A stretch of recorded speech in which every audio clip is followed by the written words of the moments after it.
The day the last neutrino from the Big Bang is caught will not change the world.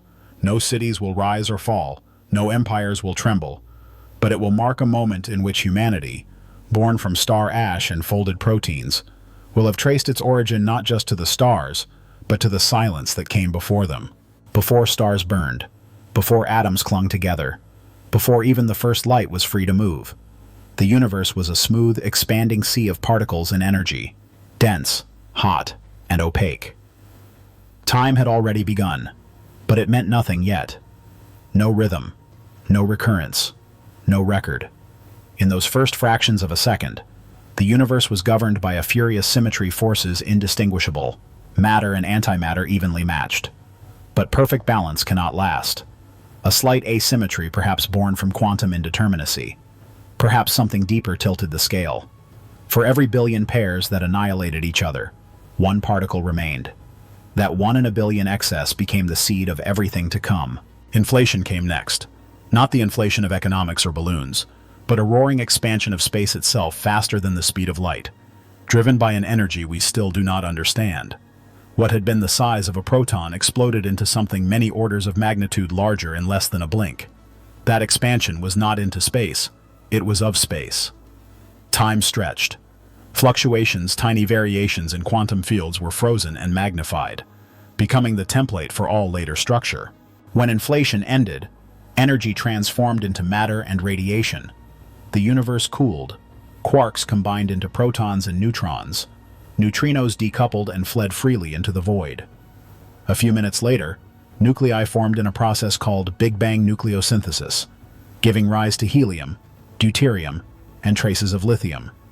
But it would be nearly 400,000 years before the universe became transparent. During that age, photons scattered off free electrons in a blinding fog. Only when the universe cooled enough for electrons to bind with nuclei forming neutral atoms did light break free. That first light still echoes around us today, redshifted by expansion into the cosmic microwave background. It is not background noise. It is the oldest light we can see. The afterglow of the birth of form. Galaxies did not appear at once.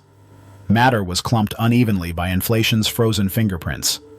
Gravity pulled at those denser regions, amplifying their imbalance. Gas collected. Over millions of years, it cooled and collapsed into the first stars. These stars were not like the ones we know.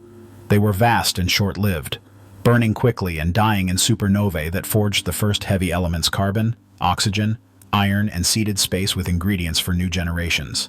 Among those later generations of stars, some gathered into swirling disks. Around certain stars, dust and rock orbited and collided, sticking and shattering in cycles that eventually produced planets. On at least one of those planets, chemistry learned how to copy itself. Then it learned to remember. Then to question. But the expansion never ceased. Even now, galaxies drift apart not through motion, but because space itself stretches between them. The greater the distance, the faster the separation. It is not speed in the usual sense. It is geometric unraveling, and embedded in that unraveling is a future we barely understand. We measure this expansion through redshift, the lengthening of light waves from receding galaxies. The farther a galaxy, the redder its light. It is as though the universe breathes, and in that breath we find direction. From redshift we calculate the Hubble constant, a value that defines how fast the universe expands at different times. But even here, precision unravels. Different methods give slightly different answers. The early universe and the nearby cosmos tell conflicting stories. We do not yet know why. Still, the fact of expansion is beyond doubt, and that fact carries consequences. It tells us the universe had a beginning, that it is not static, that it changes, that it may end. Yet perhaps even more profoundly, it tells us this: the past is not merely before us. It is inside us. Every atom in every bone, every drop of water, every breath of air carries a lineage that reaches back to those first lightless moments. To remember is not only a function of mind, it is the act of existing at all. The first stars died to make complexity possible. Their remnants became the galaxies we inhabit, and those galaxies, in their swirling motion and gravitational dance, began to shape the vast architecture of the cosmos. Filaments, voids, walls of clustered light. a structure drawn from chaos by time, mass, and the gentle tyranny of gravity. But even this structure is temporary. Expansion continues. Dark energy, once negligible, now dominates the evolution of space. The acceleration it causes means that distant galaxies will, one day, drift beyond our observable horizon. They will vanish not because they move faster than light, but because the space between us stretches too fast for their light ever to reach us. The night sky, now thick with stories, will thin. Over eons, fewer galaxies will be visible. Eventually, all will disappear, leaving only the local group, bound together by mutual gravity. The visible universe will shrink not in size, but in content. And those who live then, if any do, may not be able to guess what we know now, that they are part of something vastly more ancient and wide. The life of a star begins in cold silence. In regions of space where gas and dust gather thickly enough, gravity starts its slow work. At first there is no light, only contraction. Atoms are pressed closer together, and as density increases, so does heat. What begins as a diffuse cloud becomes a core of rising temperature and pressure. The star-to-be hides inside, wrapped in veils of dust, invisible to human eyes but radiating softly in infrared. Eventually, fusion ignites. Hydrogen nuclei fuse into helium, releasing vast amounts of energy. The balance is struck, gravity pulling in, fusion pushing out. A star is born not in a flash, but in a sustained fire that can last for billions of years. Its light is not flame. It is the release of mass, converted to energy, by the simplest and most ancient process in the universe. Our own sun, modest in size, lives in this stable phase now. It has burned for over 4 billion years and will continue for about as long again. But stars are not immortal. Their fate is written in their mass. Small stars burn slowly, sipping their hydrogen reserves. They grow old with great patience and end their lives gently, cooling into dim remnants called white dwarfs. Large stars burn fast and die young. Their cores collapse. Their outer layers explode. A supernova is not merely a death. It is a crucible. In that final violence, heavier elements are forged: iron, gold, uranium, the building blocks of planets, of bodies, of thought. Some stars, in their dying collapse, go further. If the remaining mass is great enough, even the pressure from neutron degeneracy, nature's desperate resistance to collapse, fails. The star becomes a black hole, not an object, but a region of space so warped that not even light can escape. Time slows near it. Space curves inward. What falls in does not return. And yet black holes may spin, glow, and merge. They are paradoxes that exist, and they are everywhere. At the centers of galaxies, including our own, lurk supermassive black holes millions to billions of times the mass of our sun. Their origin is uncertain. Did they grow from stellar seeds, feeding slowly for eons, or were they born massive? In the early chaos of the first galaxies, we do not know. But we do know they shape the galaxies around them. Their gravity governs the motion of stars. Their outbursts regulate star formation. They are not merely destructive. They are sculptors. When galaxies collide, and they do, frequently over cosmic time, their stars pass mostly untouched. The distances between stars are too vast, but their gas clouds crash, compress, and trigger starbursts. New stars form in the wake of chaos, and often, the central black holes of each galaxy begin a slow dance of their own, spiraling closer over millions of years until, at last, they merge. The energy released in such an event ripples across space-time itself, gravitational waves.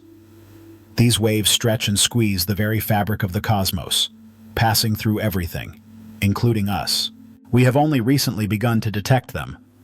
The first confirmed observation of gravitational waves, in 2015, came from two black holes merging over 1 billion light-years away. The signal lasted less than a second, but it told a story older than humanity. Instruments like LIGO and Virgo, tuned to impossibly small vibrations. Now listen constantly. The universe is no longer silent. Not all stellar remnants are so final. Some collapse into neutron star spheres no wider than a city, but with masses greater than the Sun. Their matter is so compressed that a teaspoon of it would weigh billions of tons. Some spin rapidly, beaming radiation like cosmic lighthouses' pulsars. Others merge, creating kilonovae and forging the heaviest elements in the periodic table. Even in death, stars give. But as these grand narratives unfold, a quieter process continues: the slow aggregation of matter into galaxies, the coalescence of gas into disks, the spiraling dance that forms stars again and again. Our galaxy, the Milky Way, is one among hundreds of billions. It is a barred spiral, its arms winding in graceful arcs. It orbits its own center every 200 million years, a single galactic year. We are now in the 22nd such orbit since the Sun formed. In a few billion more years, the Milky Way will merge with its neighbor, the Andromeda Galaxy. The skies will shift. New stars will form. The structure will change, but gravity will continue its work. The universe does not mind change. It embraces it. And amid this vast dynamic system, there are quiet places: solar systems, planets, oceans, perhaps even mines. Outposts of calm in the storm. Local awakenings within a cosmos that, for most of its life, has been unconscious. We are not outside this story. We are one of its brief expressions. The atoms that carry our thoughts were forged in stars now dead. The iron in our blood, the calcium in our bones, the gold we wear, all born in stellar collapse. We do not orbit the universe like passengers. We are made of it. To understand that is not to diminish our importance. It is to ground it in something real. We are not flukes of dust, nor divine exceptions. We are what the universe does when it has time, space, and memory. A pattern, subtle yet persistent, haunts the universe. Galaxies spin, but not as they should. Their outer stars orbit too fast, as if pulled by invisible strings. Clusters of galaxies hold together more tightly than their visible mass allows. Light bends around them, distorted by gravity that should not be there. These are not flaws in data. They are fingerprints of something unseen. What we call dark matter is not a shadow or absence. It is presence without interaction. It does not glow, absorb, or reflect. It reveals itself only through gravity, its quiet pull shaping the dance of galaxies, the structure of the cosmos. It is 5 times more abundant than ordinary matter, yet its nature remains unknown. It might be particles that do not interact with light. It might be a field, a modification of gravity, or something entirely outside our frameworks. For decades, detectors have waited in deep mines, shielded from cosmic rays, hoping to catch a passing dark matter particle. None has yet arrived.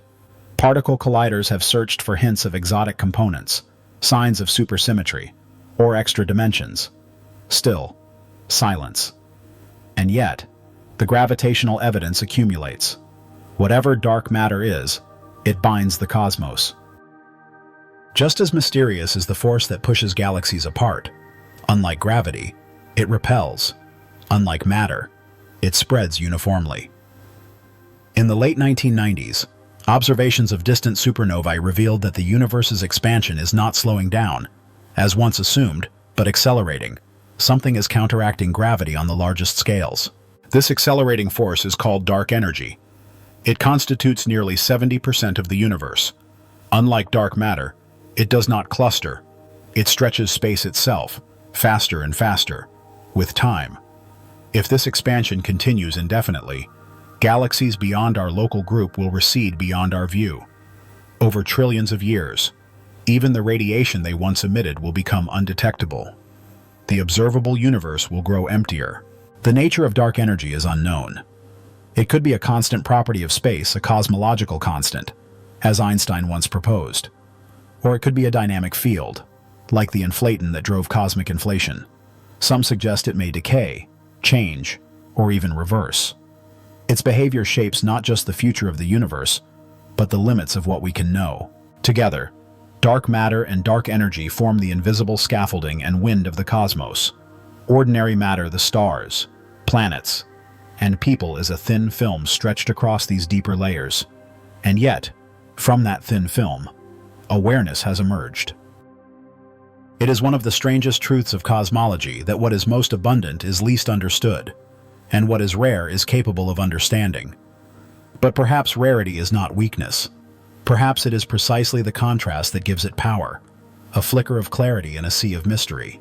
Some theories propose that dark matter could decay, slowly, over unimaginable spans of time. If so, the structure it supports may dissolve. Others suggest it might interact under certain conditions, revealing new forces or particles. In some models, dark energy might trigger a big rip, where expansion accelerates to the point that galaxies, stars, planets, and even atoms are torn apart. Alternatively, the expansion could slow. If dark energy changes sign, gravity could regain dominance. The universe might recollapse in a big crunch, or oscillate in cycles eternally expanding and contracting. These are not just speculative endings. They are tests of the laws we live by. But not all endings are explosive.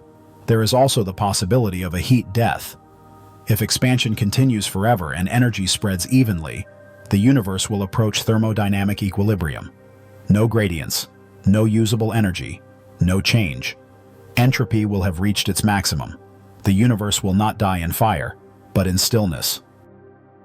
Against this vast, unfolding canvas, every observation is a protest against ignorance. Each new telescope, each particle detector, each deep space probe is an act of hope, not just that we can learn, but that learning matters. We map the cosmic web, chart the redshifts of distant galaxies, model the invisible components of mass, not because the universe demands it, but because something in us does. To know is to push back against the dark, not to eliminate it, but to see it more clearly. The quest for understanding does not promise safety or control. The universe does not bargain, but it does offer coherence, a way to stitch together the fleeting and the vast, the personal and the physical, into something that feels like meaning. And meaning perhaps is not found. It is made through connection, recognition, and wonder. In the patterns of galaxies, in the silence between the stars, in the questions we ask and cannot yet answer, there is something enduring, not knowledge alone, but the will to seek it. The cosmos may be ruled by forces we cannot touch or see, but it also contains the mind that asks why. That, in itself, may be the rarest phenomenon of all. A molecule, nestled in a droplet of warm, shallow water, wobbles into a shape that copies itself. Not perfectly, but enough. The copy too folds, twists, and begins its own repetition. Errors creep in, some useless, some fatal, some fruitful. So begins a pattern, not of stars or galaxies, but of behavior, of replication, competition, emergence. Over time, these molecular dancers grow more intricate. They form chains, membranes, strategies. And one day, in a place long lost to time, they become aware. Life, unlike stars, is not inevitable. It does not fall out of the laws of physics in the same way as gravity or fusion. It requires narrow conditions, balance, instability, time, and energy gradients that persist just long enough for matter to organize into memory. And yet, it happened. At least once. On a rocky planet, circling a modest star, in the spiral arm of a galaxy that is one among many. This emergence turned matter into meaning. The laws of physics did not change, but a new kind of order arose, one not dictated by entropy, but by selection. Organisms appeared, evolved, adapted. Some grew eyes to see, some fins to swim, some wings to glide between forest canopy and sky. But one lineage grew minds not merely to react, but to remember across generations. To shape the world not with claws or venom, but with thought. Consciousness is not yet fully understood. Some believe it arises from complexity, from enough neurons firing in the right patterns. Others argue it may be a fundamental property of matter, waiting for the right structure to amplify it. Perhaps it is a byproduct, perhaps a purpose. But whatever its nature, consciousness does something remarkable. It reflects. It builds inner models not only of the present, but of past and future, of self and other. It becomes narrative. From the earliest cave paintings to radio telescopes scanning the sky, life has used story to remember, to share, to stretch beyond its own limits. Physics gives us light and heat. Consciousness gives us questions. What is time? Why does anything exist at all? Are we alone? The search for extraterrestrial intelligence is not merely curiosity. It is loneliness scaled to the size of galaxies. We have scanned the skies for signals, sent probes across the solar system, and launched metal records aboard spacecraft that may drift for billions of years. We have found no answer yet, but the silence itself is data. If intelligence is rare, perhaps it is precious. If it is common, perhaps we are early. The anthropic principle suggests that the universe must allow for our existence, because we are here to observe it. But some interpretations go further. Perhaps there are many universes and infinite multiverse with varying laws and constants. In most, life is impossible. In a few, life stirs.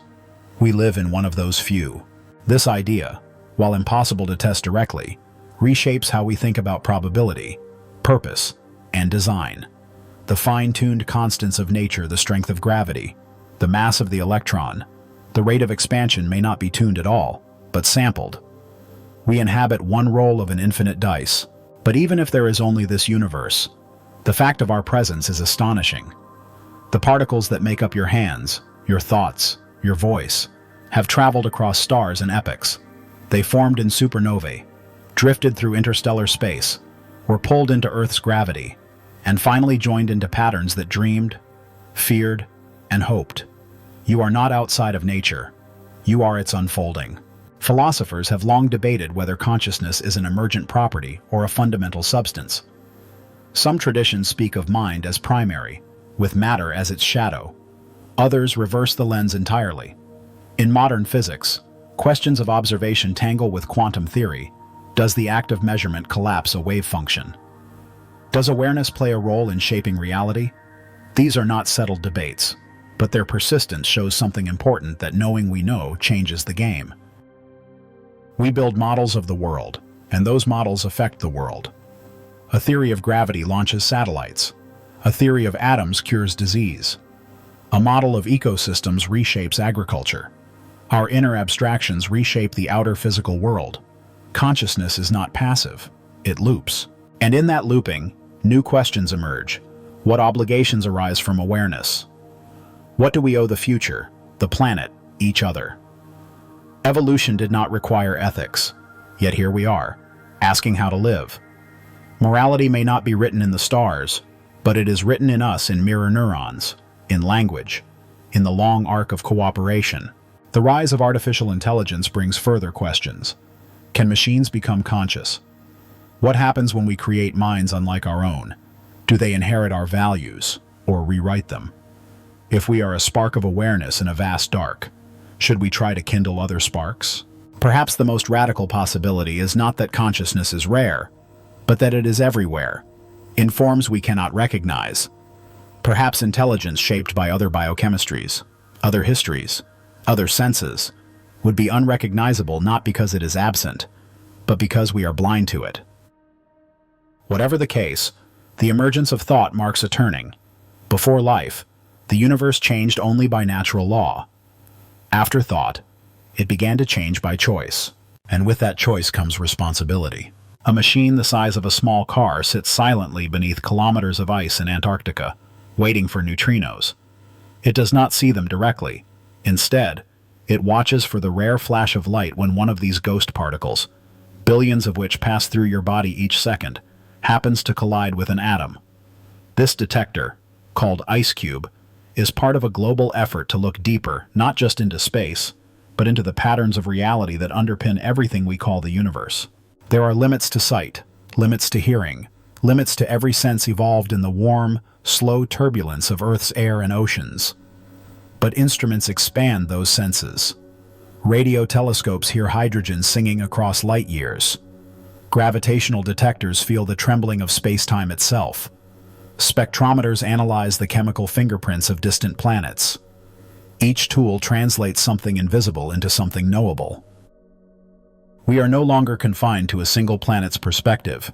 Probes have mapped the weather of Jupiter, tasted the ice of Enceladus, walked the dusty plains of Mars. Telescopes have captured light that began its journey before our solar system formed. We have measured the temperature of empty space and found it not to be zero, but a gentle whisper of warmth, a relic from the moment light became free.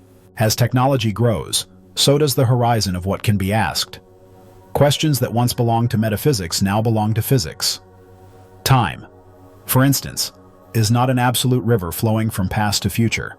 It is a dimension, shaped by gravity and velocity. Clocks tick slower in gravity wells. Simultaneity dissolves. In the equations of general relativity, time and space are part of a single fabric, curved by mass, twisted by rotation. But this view is classical. At quantum scales, reality becomes less smooth. Particles pop into and out of existence. Probabilities replace certainties. Entanglement allows particles to affect one another instantaneously, across arbitrary distances.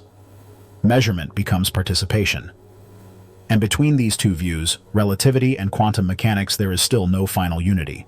The search for a theory of everything is not merely academic. It is a quest to reconcile the large and the small, the smooth and the jittery, the cosmic and the granular. String theory, loop quantum gravity, emergent space, each offers glimpses, none yet complete. Some suggest space-time itself is not fundamental, but emerges from deeper informational structures. That space may be the shadow of relationships, not a stage upon which they play out. And then there is the simulation hypothesis, the idea that reality itself might be computational, that consciousness arises within a system designed not by gods or nature, but by future beings capable of generating entire universes as code. The question is not whether this is true, but what it means that it can even be asked. That physics, at its limits, begins to resemble information theory. That black holes, once thought to erase data, might in fact encode it on their event horizons.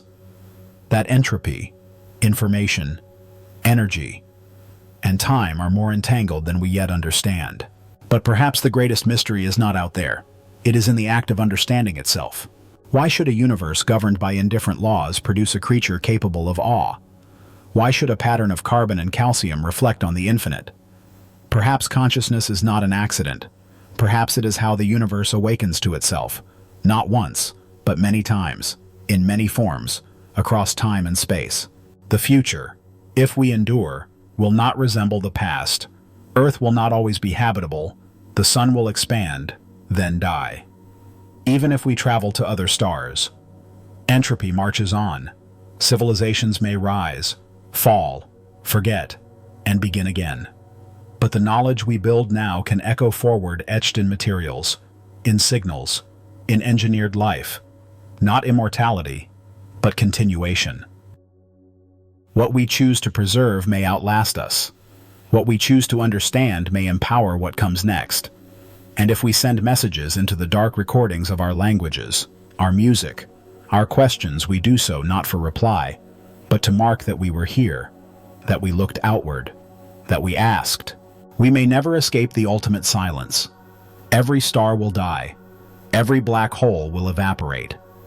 If the universe ends in cold diffusion or final compression, there may be no one left to remember. But in the time we have, we remember, we listen, we wonder. And that perhaps is enough. Imagine the tectonic silence of a world long before memory, 1 billion years before humans named themselves, before our first fire, before our earliest myths. The earth breathed in a different rhythm. The sky was thick with carbon dioxide, oceans brimmed with dissolved metals, and life stirred only in microbial form. Yet even then, beneath shifting crusts and rising proto-continents, the possibility of thought might have flickered, not ours, not even remotely human, but some unfathomable awareness rooted in alien biology and unfamiliar logic. What if we are not the first to imagine the stars?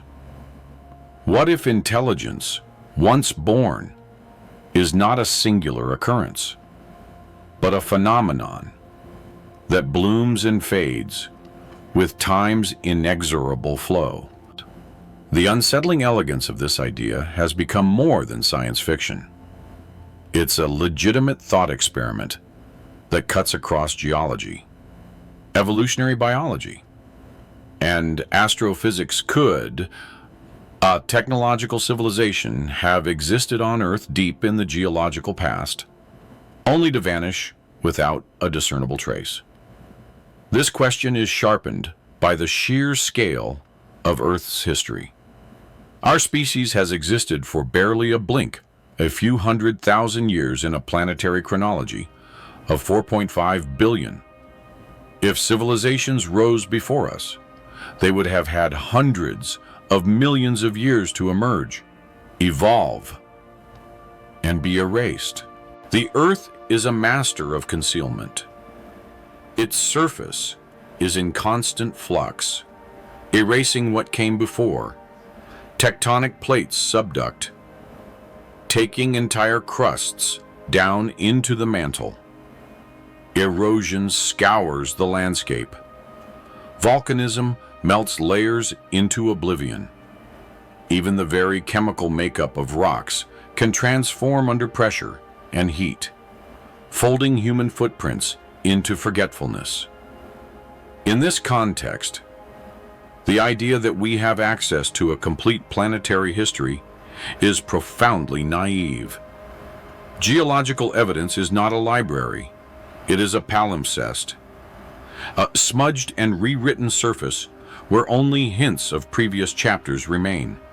Geologists estimate that less than 0.1% of the Earth's history is available in high-resolution detail.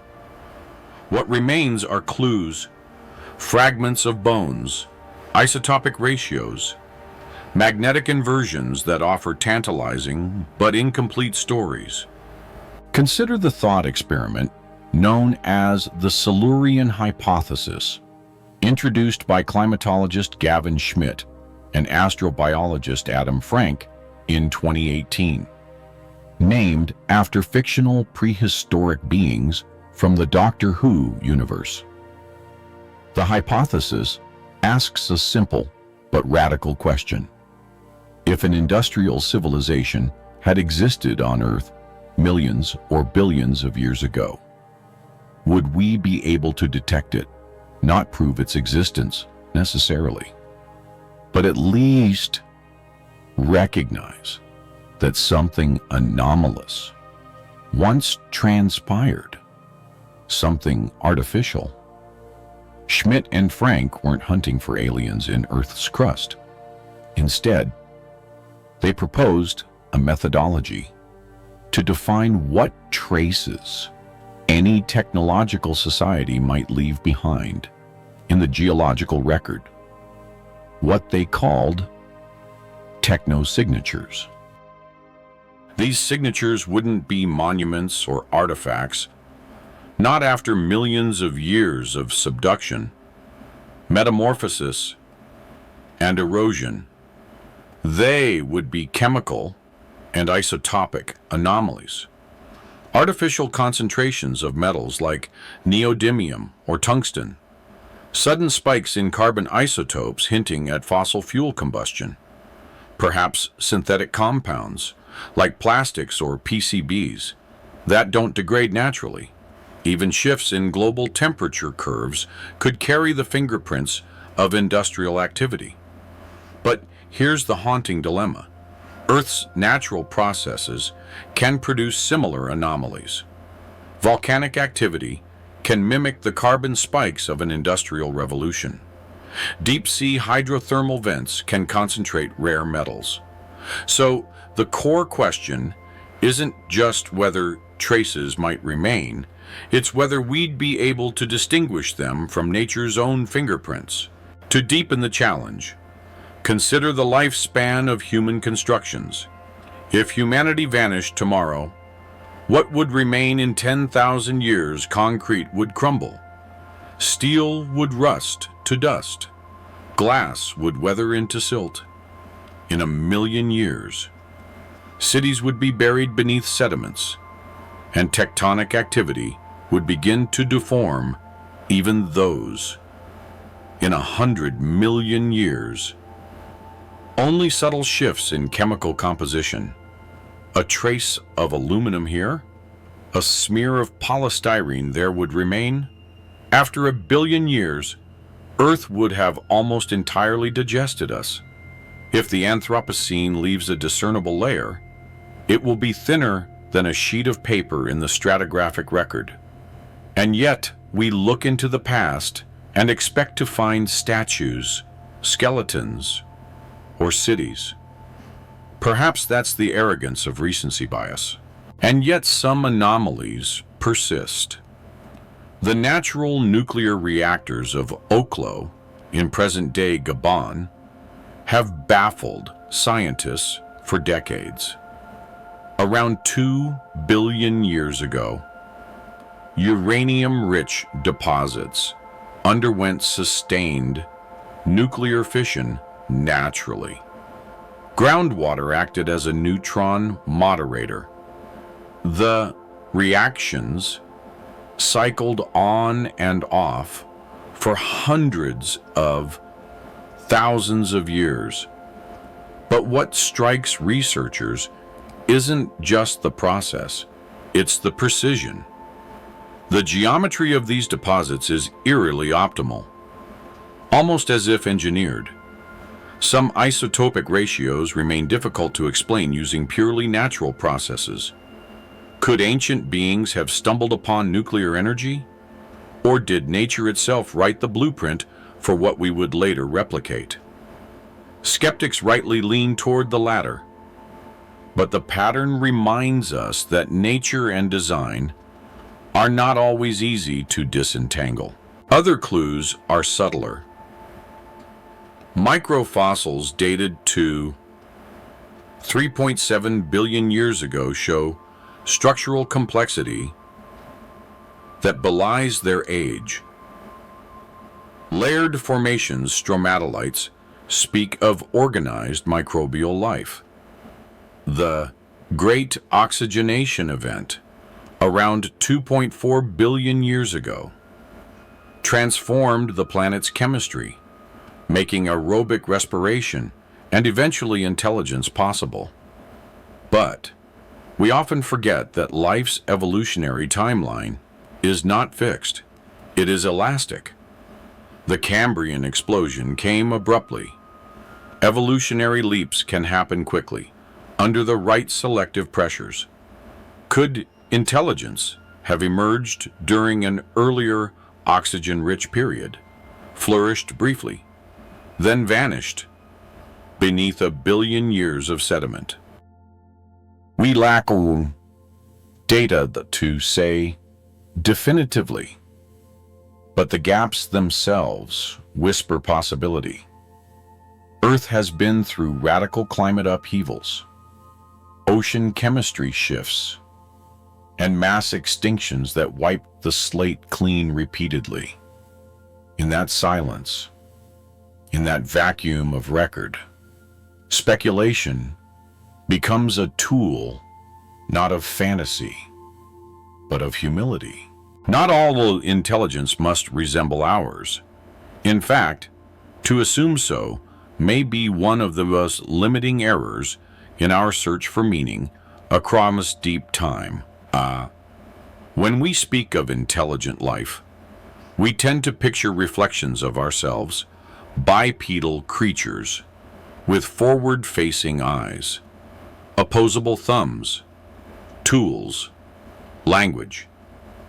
But Earth's biosphere, in its vast evolutionary experiments, has hinted at other cognitive possibilities.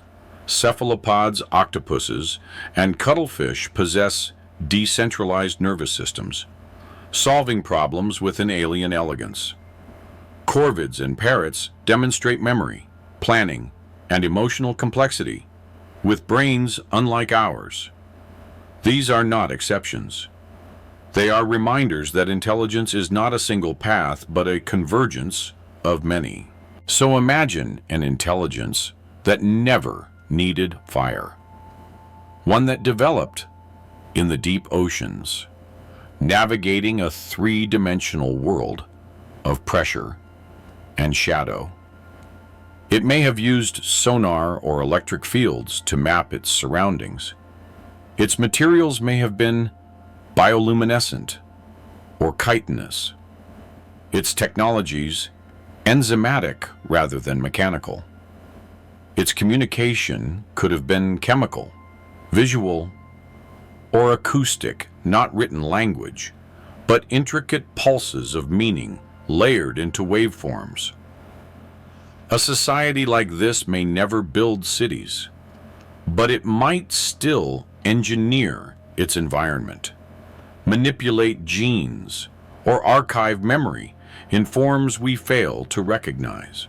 The ocean, with its abyssal plains and anoxic depths, may be the most stable and vast environment on the planet, and also the most elusive. The average age of oceanic crust is less than 200 million years, constantly recycled by plate tectonics. Anything built or buried on the seafloor would not endure. Coral-like megastructures, bioengineered habitats, or distributed intelligence systems could have evolved, thrived, and perished without a single trace reaching us. Even today, over 80% of the ocean remains unmapped and unexplored. We are strangers to the very biosphere that gave us birth. Still, fragments of the ancient ocean remain locked in stone. Sedimentary records from ancient seabeds preserve isotopic signatures of atmospheric shifts, biological blooms, and extinction pulses. But among these, some signatures remain unexplained. The sudden onset of the Paleocene-Eocene thermal maximum, for instance, reveals a drastic carbon release and a planetary warming of 5 to 8 degrees Celsius. Traditional theories cite methane clathrate release or volcanic triggers. But what if, just as an intellectual exercise, this was the footprint of a society that altered its own climate? The Great Oxygenation Event, billions of years earlier, is another such anomaly. Driven by microbial photosynthesis, it transformed Earth's atmosphere from reducing to oxidizing, a planetary scale bioengineering feat achieved by organisms that lacked even nuclei. We call this the work of nature, and rightly so. But it illustrates a deeper truth. Even microscopic life can transform a planet. If such transformations can emerge from unconscious metabolic processes, why not from intention? Evolutionary biology offers further curiosities. The emergence of eukaryotic cells, complex structures with nuclei and organelles, is widely seen as a singular event, the result of a prokaryote engulfing another, which then became the mitochondrion. This symbiosis is not only improbable, it was revolutionary. It gave rise to every multicellular organism that followed. But what if this was not the result of blind chance alone? Could a directed evolutionary intervention, a kind of ancient bioengineering, have accelerated or guided this leap? We already manipulate DNA. We create transgenic organisms, edit genomes, and synthesize artificial chromosomes. In the genomic records of modern organisms, some sequences remain puzzling. Vast stretches of so-called junk DNA persist with no known function. Could some of these sequences carry a signal, a compression algorithm, a blueprint from long ago? The notion may sound speculative, and it is, but it raises a critical point. Information can be hidden not only in form, but in patterns. Consider the possibility of an intelligent species that chose not to leave enduring monuments, but instead encoded its message in biology. A genetic Rosetta Stone, passed from cell to cell, generation to generation, not visible in stone, but replicating within the cells of living creatures. Such a civilization would not need to conquer land. It could colonize the genome. In a way, it would already be among us.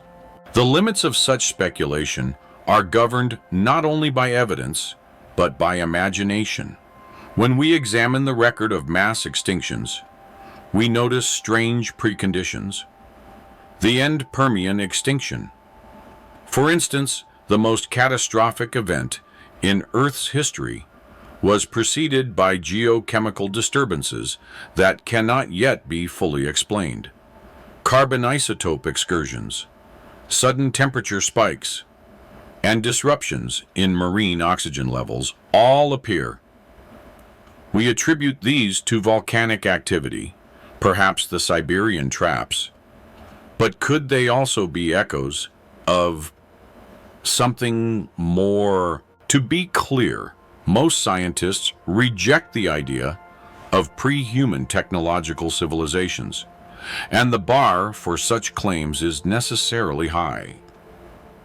Extraordinary claims require extraordinary evidence, but the absence of artifacts should not be confused with the absence of influence. If a civilization arose, altered its biosphere, and vanished, would we even know? We look to the stars for signs of life. We scan radio waves, measure exoplanet atmospheres, and hope to glimpse distant technologies.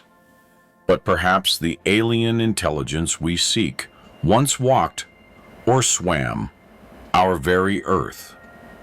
Perhaps its legacy is written not in ruins, but in the chemistry of rocks, in the anomalies of genomes, in the climate's shifting breath. Civilizations do not collapse in a single moment. They unravel, quietly at first. A missing harvest, a fractured alliance, a depleted quarry. What begins as imperceptible stress becomes a structural tremor. From the high towers of empires, the end is rarely visible until it is sudden, irreversible, and strangely familiar.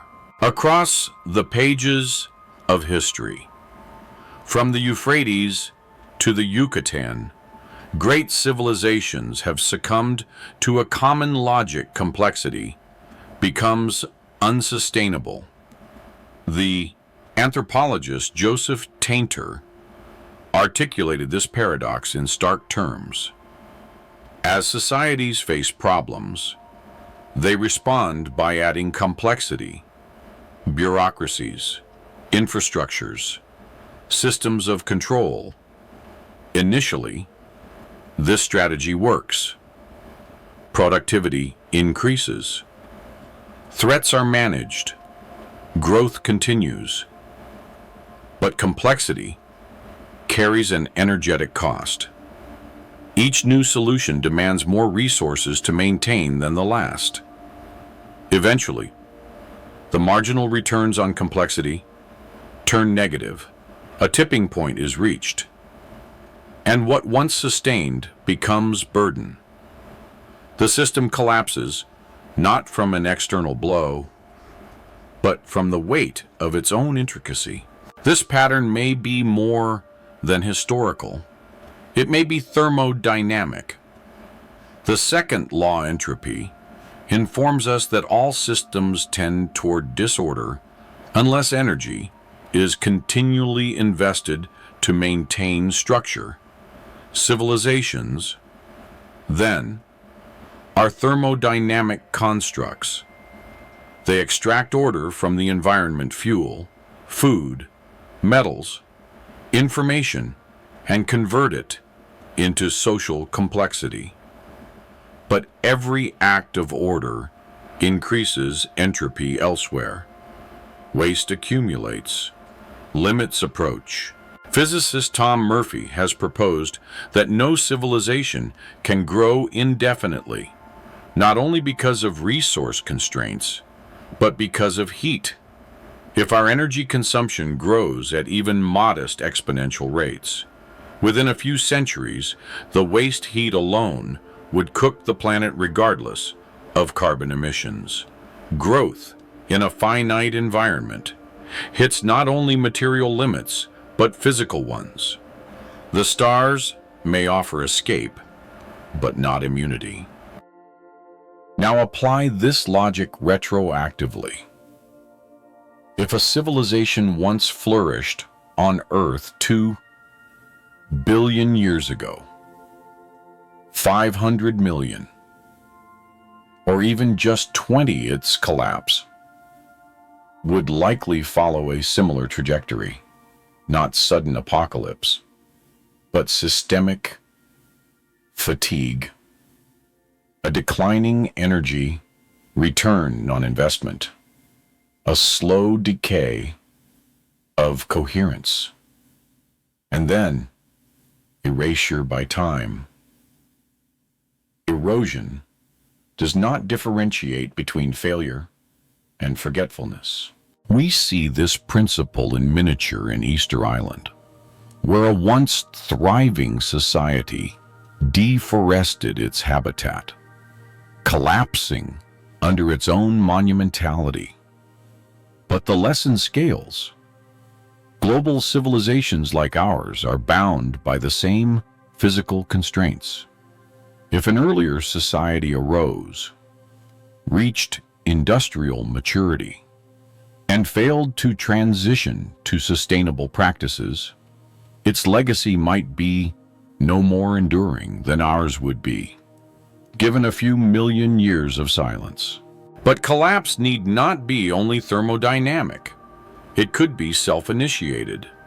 The development of powerful technologies, nuclear weapons, engineered pandemics, or unaligned artificial intelligence introduces what philosopher Nick Bostrom calls existential risks, thresholds beyond which recovery is impossible.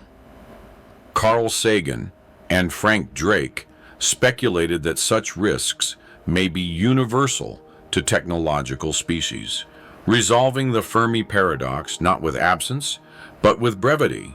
If a prior civilization on Earth reached such a technological threshold, it might have ended itself intentionally or not. Its ruins, buried in cycles of rock and regolith, might appear to us only as geochemical anomalies, perhaps a sudden spike in rare isotopes, a decline in biodiversity that outpaces known climate trends, or simply silence where activity should have continued. It is tempting to imagine that a sufficiently advanced civilization would preserve itself, but intelligence is no guarantee of wisdom. History teaches us that knowledge often races ahead of ethics. We create power before we ask who should wield it.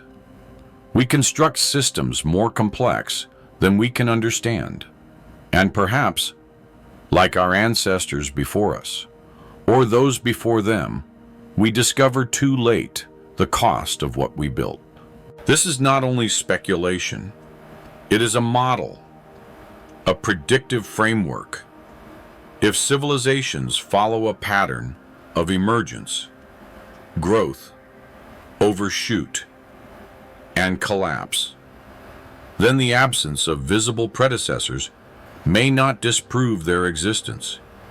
It may be exactly what we should expect. Even now, our own signals, radio waves, data pulses, light pollution are bleeding into the void. But within a few thousand years, without continuous generation, these techno-signatures fade, Cities decay. Satellites deorbit. Servers crash. The echo of our civilization grows faint. And then it, too, disappears beneath the sediment. What remains? Perhaps only what nature itself cannot easily create: isotopic anomalies, redistributed elements, sudden shifts in planetary systems, or a cultural trace encoded not in language or structure, but in the shape of a crisis, repeated. In this sense, the Silurian hypothesis becomes a mirror. It is not just a question about ancient worlds. It is a forecast. It asks what survives, not just of them, but of us. If civilizations fall, as species do, then we are not an exception. We are a phase.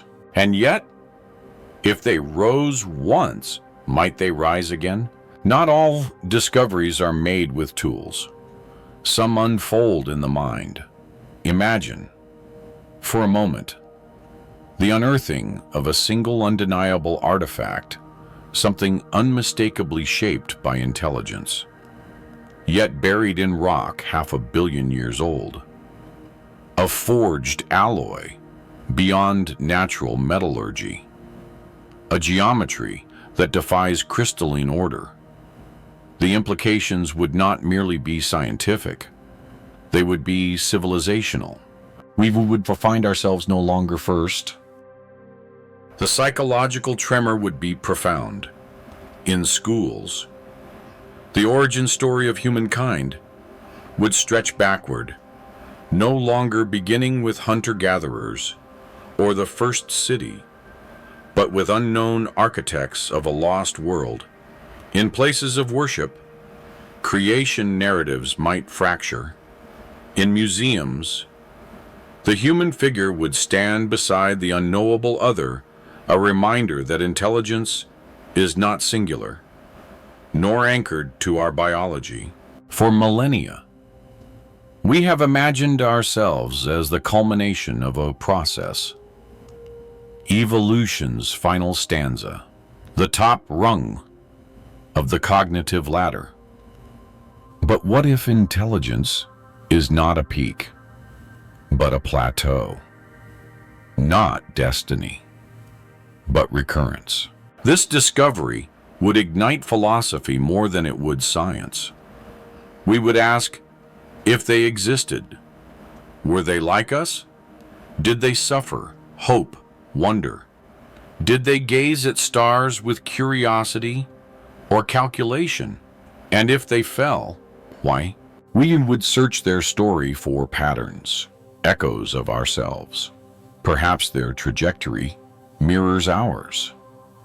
An awakening, a bloom of invention, a period of hubris.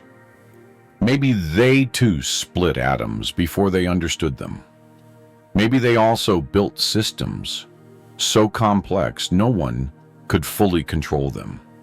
If their end came from within, would that not be a warning? And if it came from without an asteroid, a supervolcano, a cascade of ecological collapse, what would that mean for us? There is also the ethical weight. If we are not the first, we may not be the last. Somewhere, someday, another intelligence might arise from Earth or elsewhere. Do we owe them anything? A record, a warning, a lesson. Already, efforts exist to mark our era, not just with plastic or radioisotopes, but with intention. The Long Now Foundation's 10,000-year clock, the Arch mission's etched archives, the Rosetta Project's language vaults. These are not monuments. They are messages. They say we were here. We thought. We remembered. Perhaps you will too. But communicating across geological epochs is harder than it seems.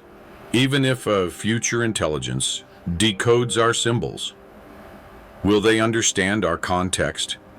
If they find our art, will they sense our pain and joy? If they read our equations, will they grasp the fear that hid behind them?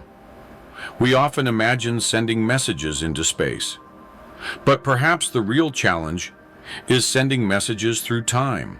This confrontation with the deep past reorients our sense of time itself. History becomes deeper than memory. Civilization becomes a pattern, not a pinnacle. Time stretches like a scroll, not yet fully unrolled, and we occupy only a thin, flickering moment. The idea of previous civilizations also reframes our place in the cosmos. If intelligence arose more than once here, perhaps it arises elsewhere, too. Not rarely, but repeatedly. Perhaps the silence we perceive in the stars is not absence, but the quiet that follows, collapse, or the space between iterations. And yet, there is humility in this view. We are no longer chosen, but we are participants.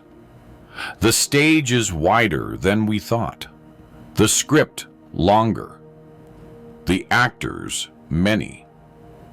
Our role becomes more precious, not less, because it is not guaranteed. We are not the final word. We are a verse in a larger poem. The existential gravity of such a revelation cannot be overstated. It might shatter certainty, it might provoke despair, or it might inspire vigilance and care. If we know that others failed before us, perhaps we act differently. Perhaps we take seriously the idea that civilization is not a gift, but a responsibility. Even the idea of collapse changes. It is no longer an apocalypse, but a recurrence. The end of a chapter, not the book. What matters, then, is not just how we thrive, but how we are remembered, and what tools we leave for those who might one day begin again. If the Silurian hypothesis is true, if Earth once hosted others, it changes not only how we view the past, but how we imagine the future. It transforms our civilization into a moment of dialogue across deep time. And in that dialogue, the most important question may not be whether they existed, but whether we have the wisdom to listen. Some questions are too large for certainty, but too urgent to ignore. The Silurian hypothesis. This bold proposal that Earth may have hosted prior technological civilizations was not born in the margins of science fiction. It was forged in the minds of scientists, precisely because science must probe its own assumptions. At institutions where climatologists model ancient atmospheres and geologists parse the whisper-thin pages of stratigraphic rock, research teams have quietly taken up the challenge. If an earlier industrial society ever flourished and fell, how might we detect its ghost? The tools are precise, the scope vast. Mass spectrometry allows the detection of isotopic anomalies in billion-year-old rock. Rare isotopes like plutonium-244 or technetium-99 do not form in nature, but could be byproducts of nuclear technology. Their presence would be startling. But even more subtle signals may carry weight, a sudden jump in carbon-13 depletion, an unexplained layer of soot or metal concentrations out of geological character. Climatologists turn to proxy data traces embedded in tree rings, ocean sediments, and glacial ice to map ancient climate shifts. The fingerprints of carbon pulses, ocean anoxia, or abrupt methane releases could point to biospheric disruptions. We already see one such pulse, the Paleocene-Eocene thermal maximum, 55 million years ago, marked by an enormous carbon spike and warming event. Its origin is debated volcanic release, methane clathrates, or something else. But as we dig, our tools confront their limits.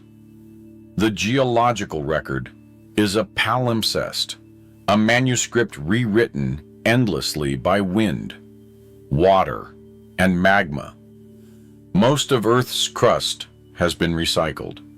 The deep ocean floor, where traces might have settled, is less than 200 million years old, barely a blink in planetary time. Still, certain structures do endure. The Oklo natural reactors in Gabon, dating back 2 billion years, reveal how self-sustaining fission can occur in uranium-rich deposits. They show what a nuclear footprint might look like after immense spans of time. And they remind us that not all strange signals are artificial. Nature, too, can mimic technology. To distinguish one from the other, researchers increasingly rely on modeling. Could we simulate what a modern industrial society's residue might look like 1 million or 1 billion years from now? What artifacts survive? What changes persist in global geochemistry? These studies give us templates, hypothetical techno-signatures to seek in the ancient rock. But perhaps the most exciting frontier lies in collaboration. Astrobiologists searching for life on exoplanets have begun working with Earth scientists to understand biosignatures and technosignatures. If we can learn to spot traces of non-human civilization on Earth, we improve our odds of identifying it on distant worlds. Conversely, if we spot unusual signals on other planets, chemical disequilibrium, industrial byproducts, it may help reframe what we look for here at home. Some thinkers suggest we look inward too. Genomic archaeology explores the possibility of long-past genetic interventions, editing or engineering. So ancient they have been masked by time and evolution. Could clues to earlier intelligence be buried in biology itself? We must also consider new kinds of memory, not the monument or the fossil, but the pattern, the anomaly, the residue. Intelligence, after all, leaves behind more than cities. It rearranges the planet's chemistry. It alters energy flows. It bends evolution around its tools. Those effects may outlive architecture. Yet all this inquiry must balance rigor with restraint. The scientific method demands skepticism, but not cynicism.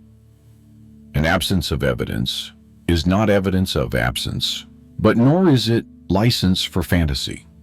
Each hypothesis must walk the knife edge, open-minded, but anchored. And as science walks that edge, new questions bloom. Could civilizations evolve underwater, in environments hostile to preservation? Might intelligent life have taken radically different forms? Not building machines, but organisms or ecosystems that acted with collective agency. Would such intelligence even be recognizable to us? The Silurian hypothesis does not claim to have answers. It invites us to refine the questions. It encourages humility, a recognition that the geological record is not a complete biography, but a fragmented diary with entire volumes missing. In the end, the search for ancient civilizations is not just about the past. It is a mirror. It forces us to reckon with our own impermanence. Yet stars one of the traces cosmos' we most leave are extraordinary subtle, phenomena. dispersible, Lastly, pulsars, perhaps the which are greatest highly monument magnetized rotating neutron we can stars offer that the emit future beams of electromagnetic is not in radiation, stone are also or remarkably steel, unusual.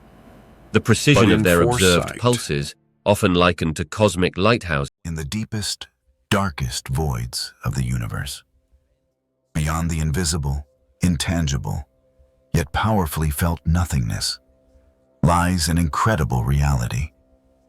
I invite you on a journey that will change the course of history, uncover the most fundamental secrets of existence, and reveal one of the greatest scientific discoveries of all time. The quantum vacuum, that invisible ocean of energy, is not just empty space.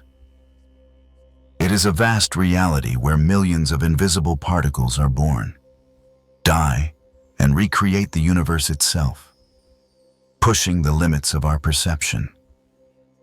Today, we will lift the veil on the truth that billions of people are curious about, that there is something in the void.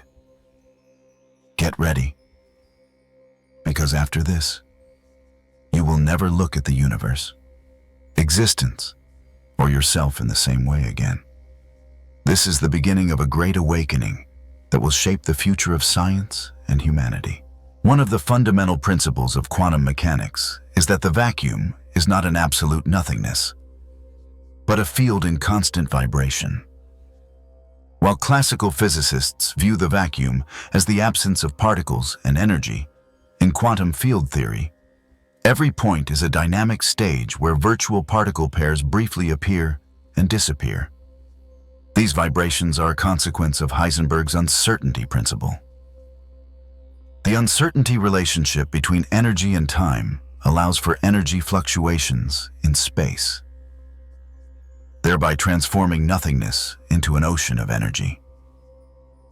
The existence of vacuum energy provides us with critical clues about the origin and fate of the universe. For example, these quantum fluctuations, known as zero-point energy, can trigger a wide range of phenomena, from the evaporation of black holes to the accelerating expansion of the universe. Dark energy, the Casimir effect, measured at the subatomic level, provides a real measure of the energy of the vacuum between two metal plates, thereby experimentally proving the concept of emptiness. Thus, emptiness emerges as a hidden source of power in nature. On the other hand, the fact that the quantum vacuum is not completely empty opens up new horizons in technology. Theoretically, zero-point energy could offer an almost unlimited source of power. However, in practice, harnessing and utilizing this energy conflicts with fundamental principles such as the second law of thermodynamics and the conservation of energy. Nevertheless, researchers are working on how vacuum energy can be controlled in artificial micro and nanoscale devices. These studies could open the door to future nanomechanical systems and high-efficiency energy conversion technologies. In conclusion, the quantum vacuum is not empty. Rather, it is a living environment that enables the emergence of matter and energy. When we look at the deepest structure of the universe, we cannot fully understand any physical event without considering emptiness. Therefore, what we call empty is actually one of nature's richest and most mysterious addresses. Quantum field theory is based on the idea that every particle is represented by a field: electrons, photons, quarks. All these particles emerge from the excitation of appropriate quantum fields. However, due to Heisenberg's uncertainty principle, The relationship between energy and time allows for fluctuations, which in turn leads to the emergence of temporary entities known as virtual particle pairs in the vacuum. These pairs briefly appear as particle-antiparticle pairs, e.g., electron-positron, before disappearing again. So, where do they come from? Fundamentally, the universe itself is built on a foundation of quantum fields filled with zero-point energy. This energy is the source of virtual particles through vacuum fluctuations. The energy of the fields temporarily manifests itself in the form of real particles.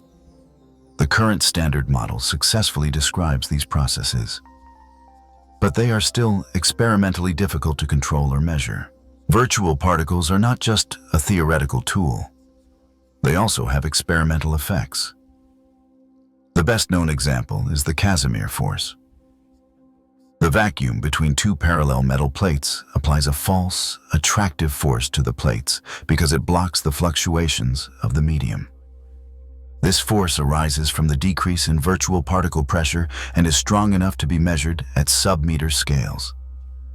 Thus, virtual particles experimentally demonstrate the real effects of the quantum vacuum. Today, researchers are exploring the control and application of virtual particles to develop quantum information processing, nanomechanical circuits, and perhaps even techniques for directly harnessing zero-point energy. Though this field is still in its infancy, virtual particles show us that the universe holds limitless potential. Space is not a static medium in the classical sense. The quantum fields within it are constantly vibrating. Every point experiences random bursts of energy called vacuum fluctuations. These bursts emerge from the Heisenberg uncertainty principle. The uncertainty between energy and time allows for constant energy borrowings in the vacuum. These short-lived borrowings lead to the creation and annihilation of virtual particle pairs and fluctuations in the field's amplitude. This bubbling structure influences the macroscopic properties of the universe.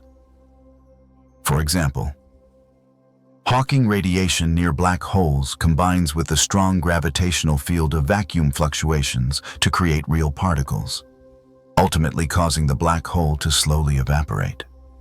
Similarly, dark energy, which accelerates the expansion of the universe, may be a global reflection of zero-point energy. Thus, microscopic boiling drives macroscopic cosmic dynamics. Although it is difficult to observe these fluctuations directly in the laboratory, their indirect effects can be measured. Subtle structural changes predicted by quantum electrodynamics, such as the Casimir and Lamb shifts, confirm the microscopic effects of vacuum fluctuations. In modern quantum optics experiments, even the wave functions of photons shift slightly due to the structure of the vacuum, one of the most concrete indications of the boiling nature of empty space. Theoretically, understanding exactly how quantum fluctuations work is crucial for developing grand, unified theories and quantum gravity. The interaction of these fluctuations with the geometry of space-time could represent the biggest leap forward in understanding the conditions at the beginning of the universe and the internal structure of black holes. The boiling vacuum is therefore one of the most productive areas of research in modern physics. The Casimir effect is one of the most concrete examples experimentally demonstrating that the quantum vacuum is not empty. First proposed by Hendrik Casimir in 1948. This effect states that when two conductive plates are placed very close together, a repulsive force arises between them due to the vacuum. This force is caused by the restriction of the wavelengths of virtual particles allowed in the space between the plates.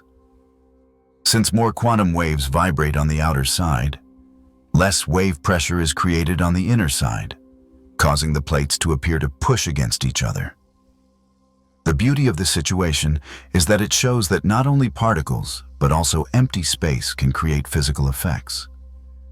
While classical physics cannot explain this result, Quantum field theory predicts that vacuum fluctuations can generate physical forces.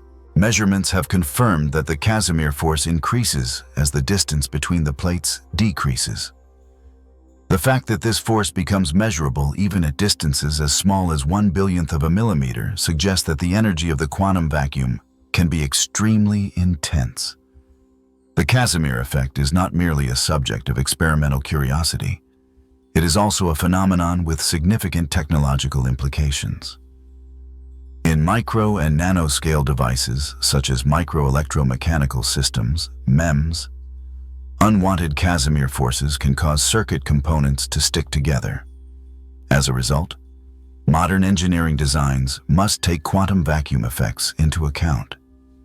In other words, the quantum vacuum is not just a philosophical problem, but also a practical one.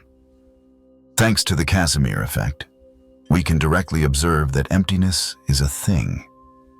This reveals that the zero-point energy of quantum fields is not just an abstract assumption, but a physical reality that can interact with other things. It is now an almost certain physical reality that quantum emptiness contains energy. However, the question of why we cannot directly feel this energy reveals the great difference between quantum mechanics and classical observation. Zero-point energy is the minimum energy level found at every point in space. And this energy is like a fundamental ground state that ripples over everything in the universe. However, this energy is universal, homogeneous, and isotropic. So it does not create any differences as long as it remains constant. Humans are sensitive to changes in the physical world. For example, changes such as the movement of an object, an increase in temperature, or the arrival of sound can be detected. However, the zero-point energy in the quantum vacuum is like a constant and unchanging background. We can only sense its presence through differences or fluctuations in this energy, as in the Casimir effect. When the environment changes, it is possible to interact with this constant energy level. That is, changes can be detected. Furthermore, this energy has no counterpart in classical physics. It does not have a directly perceptible effect like gravity or electromagnetic forces. Therefore, it cannot be directly felt. However, its existence can be proven through indirect means. For example, small shifts in energy levels at the atomic level, such as the Lamb shift, are explained by the vacuum's influence. Such precise experimental measurements make the effects of the energy in empty space visible. To summarize briefly, the reason we cannot sense the energy of empty space is that it is a constant background and cannot be directly perceived by classical physical senses. However, this does not mean it is ineffective. Even massive events like the expansion of the universe may be shaped by this energy, even if we are unaware of it. While modern cosmology is working on several theories to explain the origin of the universe, one of the most intriguing is the hypothesis that the universe may have spontaneously emerged from a quantum vacuum. According to this idea, a Big Bang may have occurred as a result of a process such as quantum tunneling within the vacuum energy. In this process, energy fluctuations within the void may have created a rupture large enough to give rise to time and space. One of the fundamental concepts underlying this idea is that quantum fluctuations can initiate a real physical state when they are sufficiently large. Through quantum tunneling, energy barriers can be overcome, allowing a universe to emerge from nothingness. Cosmologists use this idea, especially when integrating it into the early universe model of inflation theory. According to this model, the universe was formed when the vacuum suddenly expanded and then began to expand rapidly. This scenario also provides a physical answer to the question, why is there something rather than nothing? If the quantum vacuum is a structure that can potentially give birth to universes at any moment, then our universe may be just one result of these processes. In this case, Multiverse hypotheses also come into play. Perhaps many universes like ours were born from the same quantum vacuum in different ways. Although not yet experimentally confirmed, this idea provides a more scientific foundation for questions about the origin of the universe. Observations such as cosmological background radiation, vacuum fluctuations, and the nature of cosmic structures support this hypothesis. If the universe really did arise from a vacuum, then emptiness could be considered the mother of the universe, both giving birth to it and still containing infinite possibilities. The concept of dark energy, which was proposed to explain the accelerating expansion of the universe, is one of the greatest mysteries of modern cosmology. However, at the heart of this mystery lies another question. Could dark energy be related to the quantum vacuum, the zero-point energy that exists in a vacuum? Physicists have long thought that these two concepts may actually be different expressions of the same phenomenon. This is because dark energy is defined as a mysterious form of energy that is evenly distributed throughout space and exerts a negative pressure, much like the theoretical effects of zero-point energy in the quantum vacuum. This idea first emerged in the mid-20th century and led to a return to Einstein's concept of the cosmological constant. Einstein had added a constant to his equations because he assumed the universe was static. This constant represented a type of vacuum energy that causes the curvature of space-time. However, when it became clear that the universe was expanding, he referred to this constant as the biggest mistake of my life. Yet, in 1998, observations revealed that the universe's expansion was accelerating, bringing Einstein's mistake back into the spotlight and linking it to dark energy. This energy behaves like a property of space itself, like energy hidden within the void.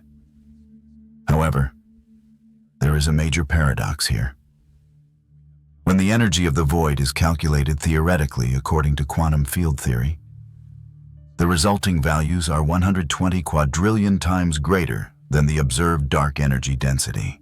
This is one of the greatest inconsistencies in the history of physics and remains unsolved. This discrepancy either indicates a fundamental flaw in our theories or suggests that dark energy must be explained by a different, as yet unknown mechanism beyond vacuum energy. At this point, many physicists argue that we need new physical theories to explain dark energy. If dark energy is indeed the same as vacuum energy, then the fate of the universe is directly tied to the nature of empty space. This is because this energy exists equally at every point in the universe and, over time, becomes more dominant, accelerating cosmic expansion. This clearly shows us that empty space is not merely the absence of something, but an active player in the cosmos. According to general relativity, matter and energy bend space-time. However, one of the truths revealed by quantum theory is that energy can exist even when there is no matter, meaning that the vacuum is not empty. This raises an important question if there is energy in the void. Can this energy also bend space-time? The answer is yes, it can. This is because Einstein's field equations are sensitive not only to mass, but also to energy density. Therefore, zero-point energy can affect the fabric of space-time, even if it has no mass.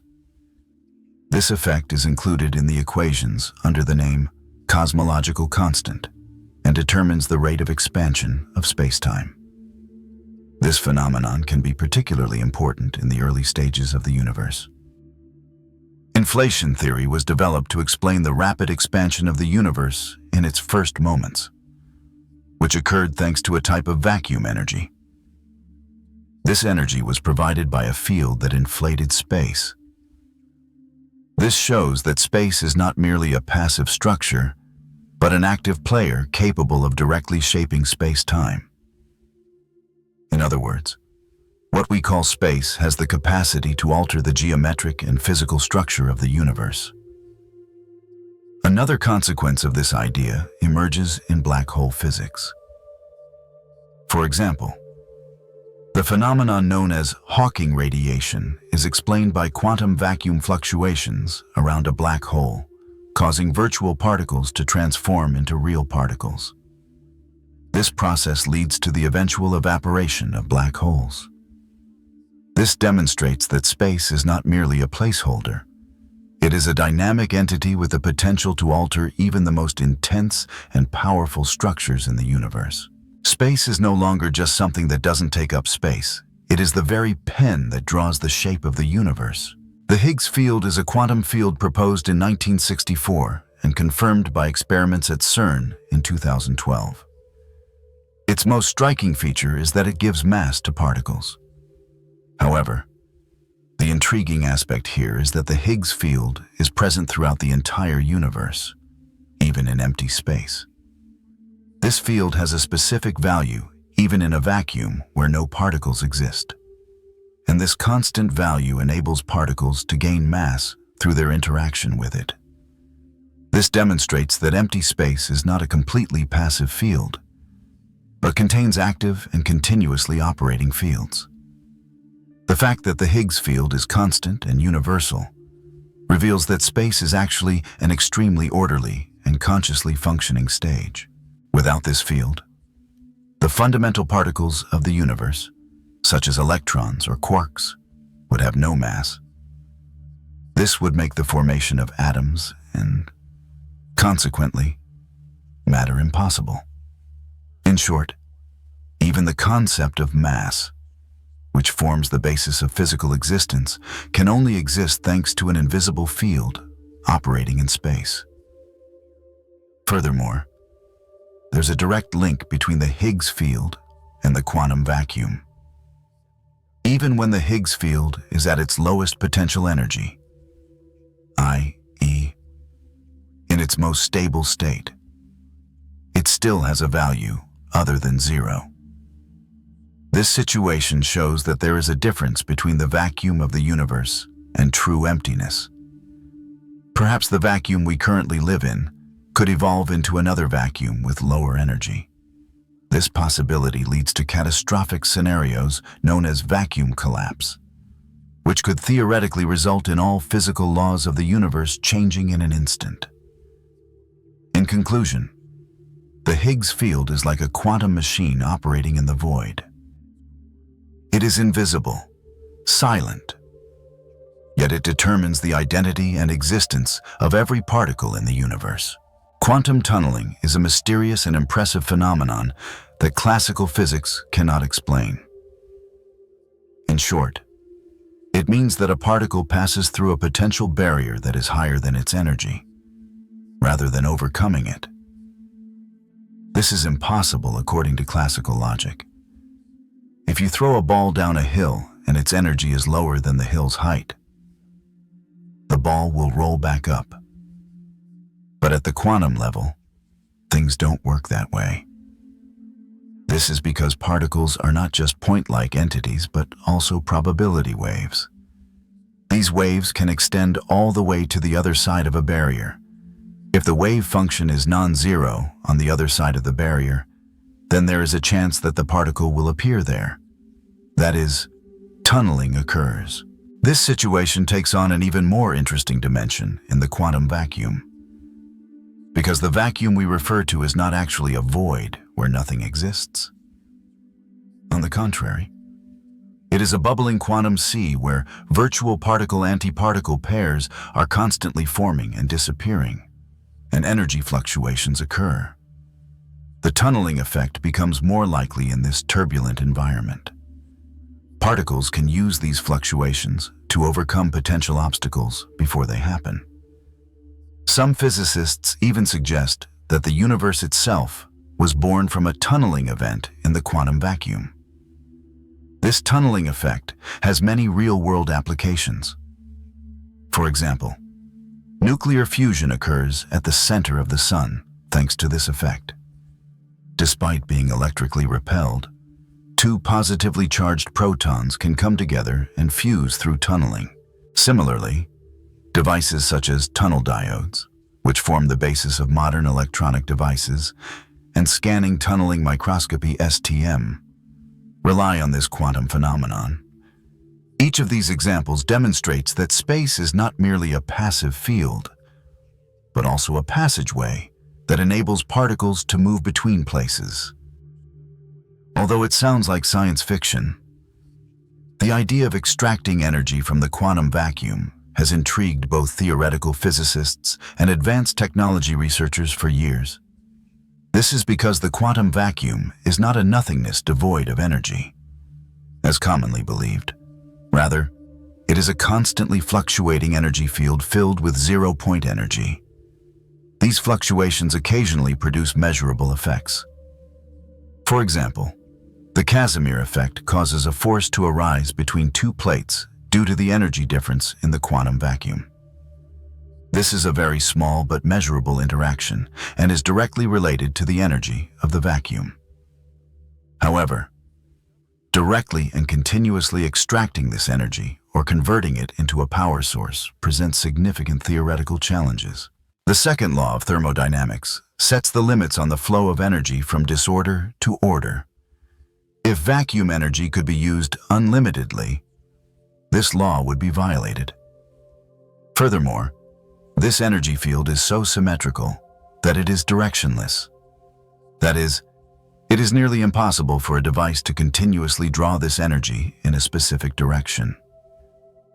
According to our current understanding of physics, extracting energy from the vacuum means disrupting the natural order of fluctuations, which is tantamount to interfering with the fundamental workings of the universe.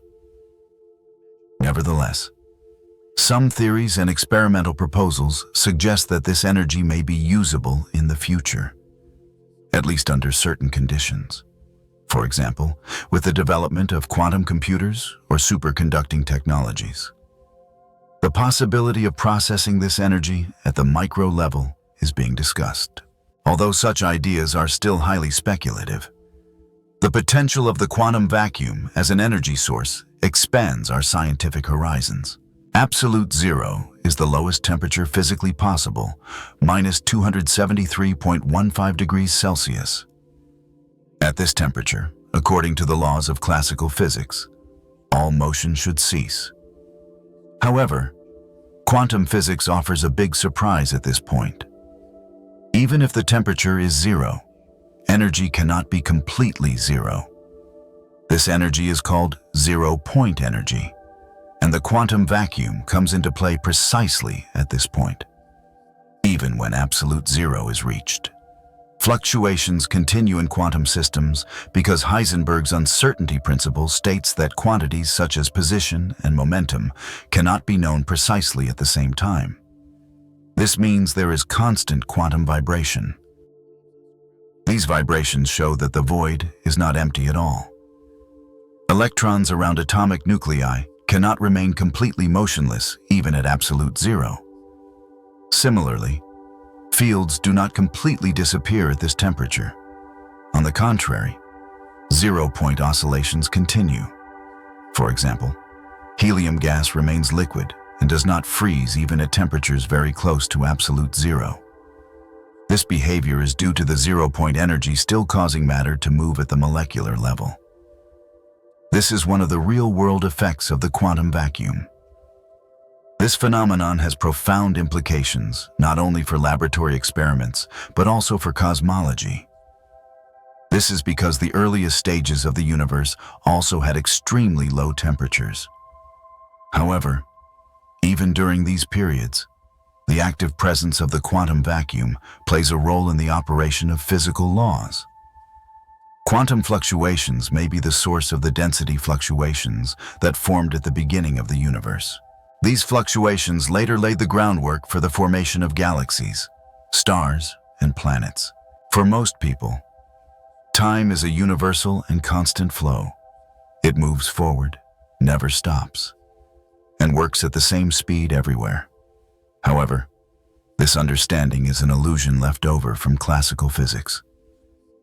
At the quantum level, and especially in quantum space, time takes on a much more complex dimension because time is not just a process measured by the ticking of a clock. It is a dynamic experience shaped by particle interactions, field fluctuations, and uncertainties.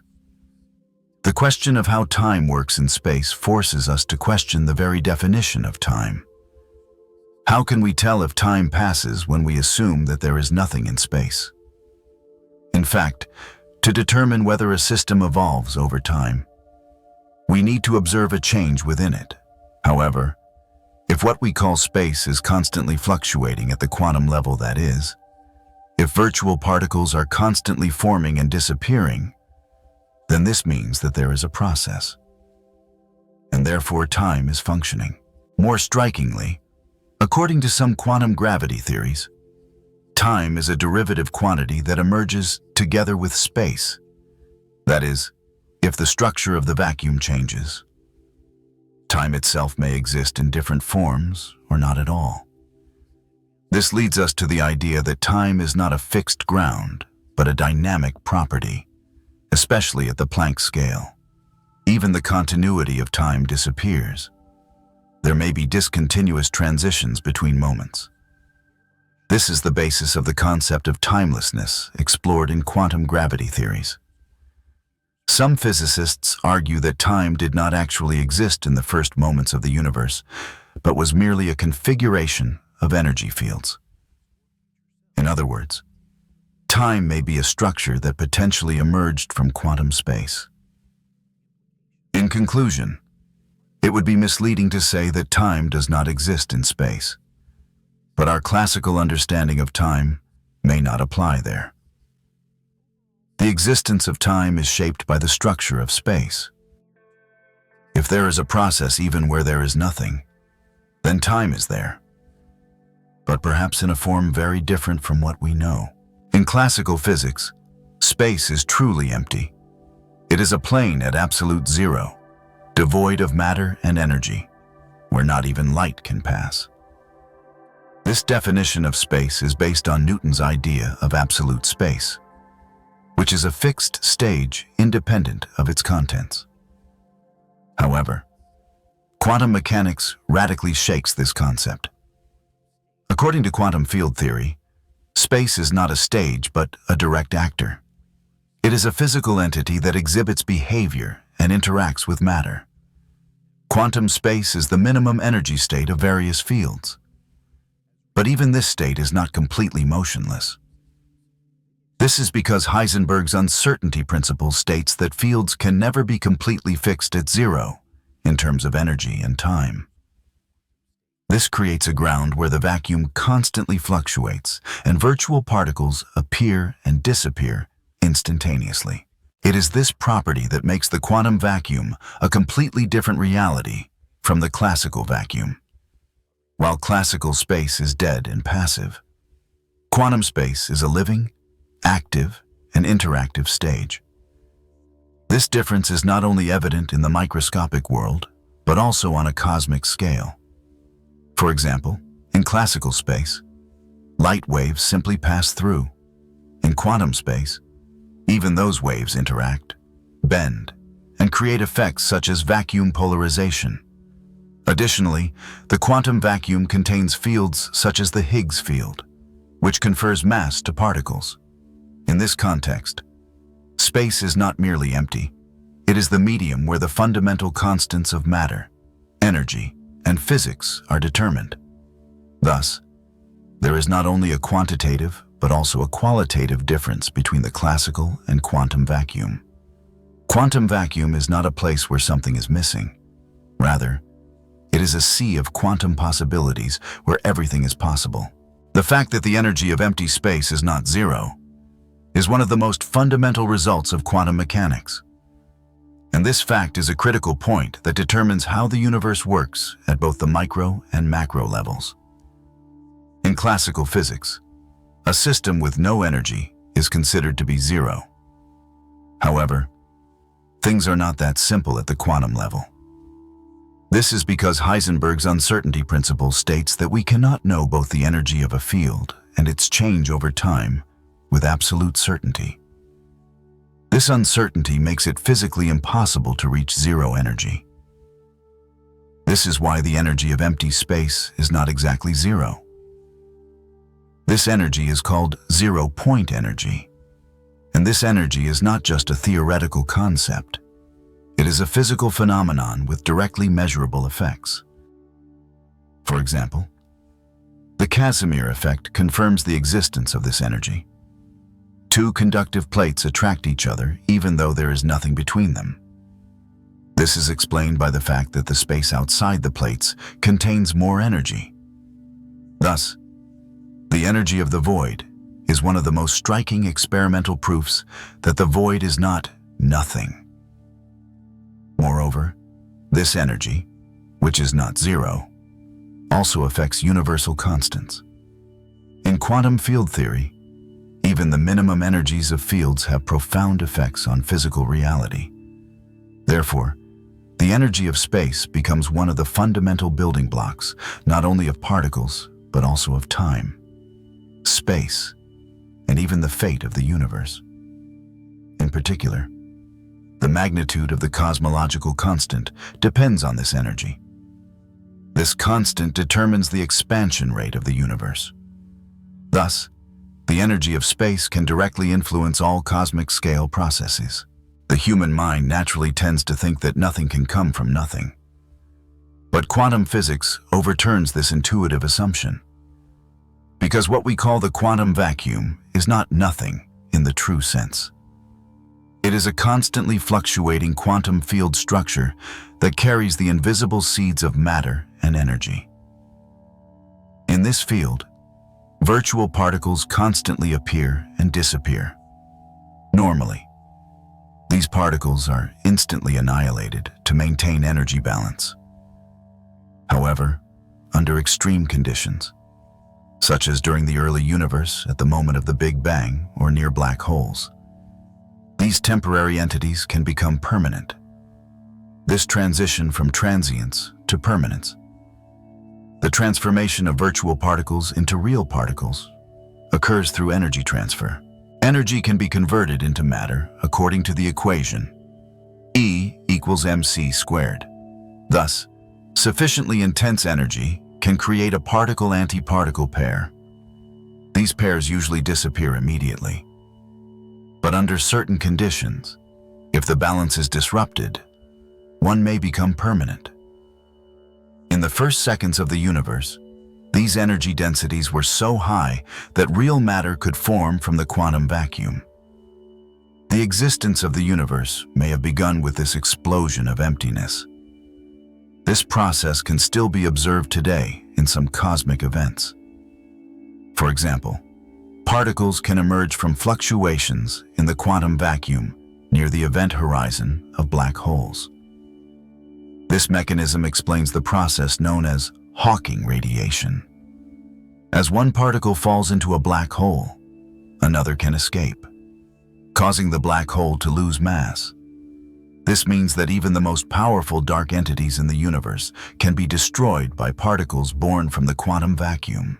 Virtual particles are temporary entities that appear in the quantum vacuum. Unlike physical particles, they cannot be measured or directly observed. Their existence is only possible for a very short time, because according to the Heisenberg uncertainty principle, the uncertainty between energy and time allows for large energy fluctuations in a short period. In other words, the system's energy can be borrowed for a very short time, but this debt must be repaid. This explains why virtual particles disappear suddenly. They are temporary, borrowed entities that exist for a brief moment without violating the laws of nature. The fleeting existence of virtual particles does not render them insignificant. On the contrary, these transient entities play vital roles in the functioning of nature. For example, the behavior of electromagnetic fields is influenced by the constant creation and annihilation of virtual electron-positron pairs. This phenomenon can even affect the actual mass and charge of electrons. In fact, a significant portion of a proton's mass originates from the energy C created by these virtual particles. Thus, despite being invisible, virtual particles shape the most fundamental properties of the universe. This transience is also the foundation of the dynamism of the quantum vacuum. The vacuum is constantly vibrating, and virtual particles emerge through these vibrations. However, the total energy of the system must be conserved. Therefore, when a virtual particle emerges, it must be immediately annihilated. Otherwise, nature's energy balance would be disrupted. This rule is vital for the consistency of physical laws. At first glance, the vacuum of space may seem like a static foundation. However, quantum mechanics challenges this perception. According to quantum field theory, the vacuum state is not absolute emptiness, but the minimum energy level of fields. These fields, such as the electromagnetic or Higgs field, continue to exist even in empty space. This means that space is never completely static because these fields fluctuate spontaneously. These fluctuations are called quantum fluctuations and form the variable structure of space. This variability is not limited to the microscopic level. It also has macroscopic effects on a cosmic scale. Small changes in vacuum energy can affect the expansion rate of the universe. In fact, according to some theories, sudden changes in vacuum energy could abruptly alter the fundamental structure of the universe. This hypothesis is called a vacuum transition. If the current vacuum state is metastable, it could transition to a lower energy state, which could lead to a vacuum catastrophe where the physical laws we know would suddenly break down. However, the fact that the vacuum is not static demonstrates the dynamic nature of nature. If the vacuum were completely static, most physical processes would not occur. The oscillations of fields, particle interactions, and the expansion of the universe would cease. Thus, it is not stability, but variability that is natural. Quantum mechanics shows us that even the most seemingly static things are constantly changing from within. This is one of the most important insights into the fundamental workings of the universe. The fact that the vacuum is not static reminds us that the universe is a process. At every moment, everywhere, there is a constant restructuring at the microscopic level. If there were no such thing as a quantum vacuum, the universe would most likely be completely different from what it is today. It might not even exist. This is because the quantum vacuum is not just emptiness. It is an invisible energy and field structure that forms the infrastructure of the universe. This structure makes it possible for particles to emerge, interactions to occur, and the laws of physics to function. Without it, there would be no mass for particles, nor would there be interactions between forces. The formation and evolution of matter would be completely disrupted, especially in the period following the Big Bang. Quantum vacuum energy was the primary driving force behind the expansion of the universe, known as cosmic inflation. This expansion initiated the universe's growth, and as energy density decreased, matter began to form. Without this vacuum energy, the universe would have remained much smaller, denser, and more chaotic. Galaxies, stars, and even the concept of time might never have emerged in this order. In short, the engine of existence was hidden in the quantum vacuum. Furthermore, the quantum vacuum continues to play an active role in today's universe. Thanks to virtual particles, the balance of forces between atoms is maintained. Interfield transitions are enabled, and energy transfer becomes possible. All these processes occur with the active participation of the void. Without this structure, electrons could not remain stationary around the nucleus. Chemical bonds could not be formed. Life, matter, and energy would lose their meaning. Everything would turn into a chaotic soup of particles. In conclusion, the quantum vacuum is not merely nothingness. It is an indispensable foundation for existence. The expansion of the universe has been accelerating, especially in recent times. This observation has greatly surprised scientists. Normally, gravitational force pulls all matter in the universe toward each other and is expected to slow down expansion. However, observations show the opposite. Galaxies are moving away from each other at an increasing speed. To explain this contradiction, scientists introduced vacuum energy, also known as dark energy, which is the energy of the quantum vacuum. This energy originates from the vacuum itself and exerts a repulsive force on the universe. The quantum vacuum is filled with virtual particles, and this structure corresponds to energy in Einstein's equations. This energy exists at a constant density in every unit of space. Therefore, as the universe expands, this energy does not disperse because the energy comes from the nature of space, not from matter. As a result, more space means more vacuum energy. This creates a vicious cycle that accelerates expansion. That is why the expansion of the universe is accelerating rather than slowing down. This situation may also determine the fate of the universe in the future. If vacuum energy remains constant, the universe will continue to expand indefinitely. However, if vacuum energy increases over time, galaxies, star systems, and even atoms could disintegrate. This scenario is called the Big Rip. On the other hand, if vacuum energy decreases at some point, the universe could begin to collapse again.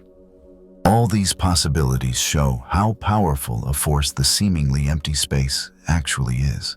The quantum vacuum plays a decisive role not only in the beginning of the universe, but also in its future, because this invisible sea of energy is one of the fundamental forces that shapes the structure of space, the flow of time, and the fate of matter. In particular, the amount of vacuum energy determines how the universe will expand, and whether this expansion will eventually come to an end or continue indefinitely.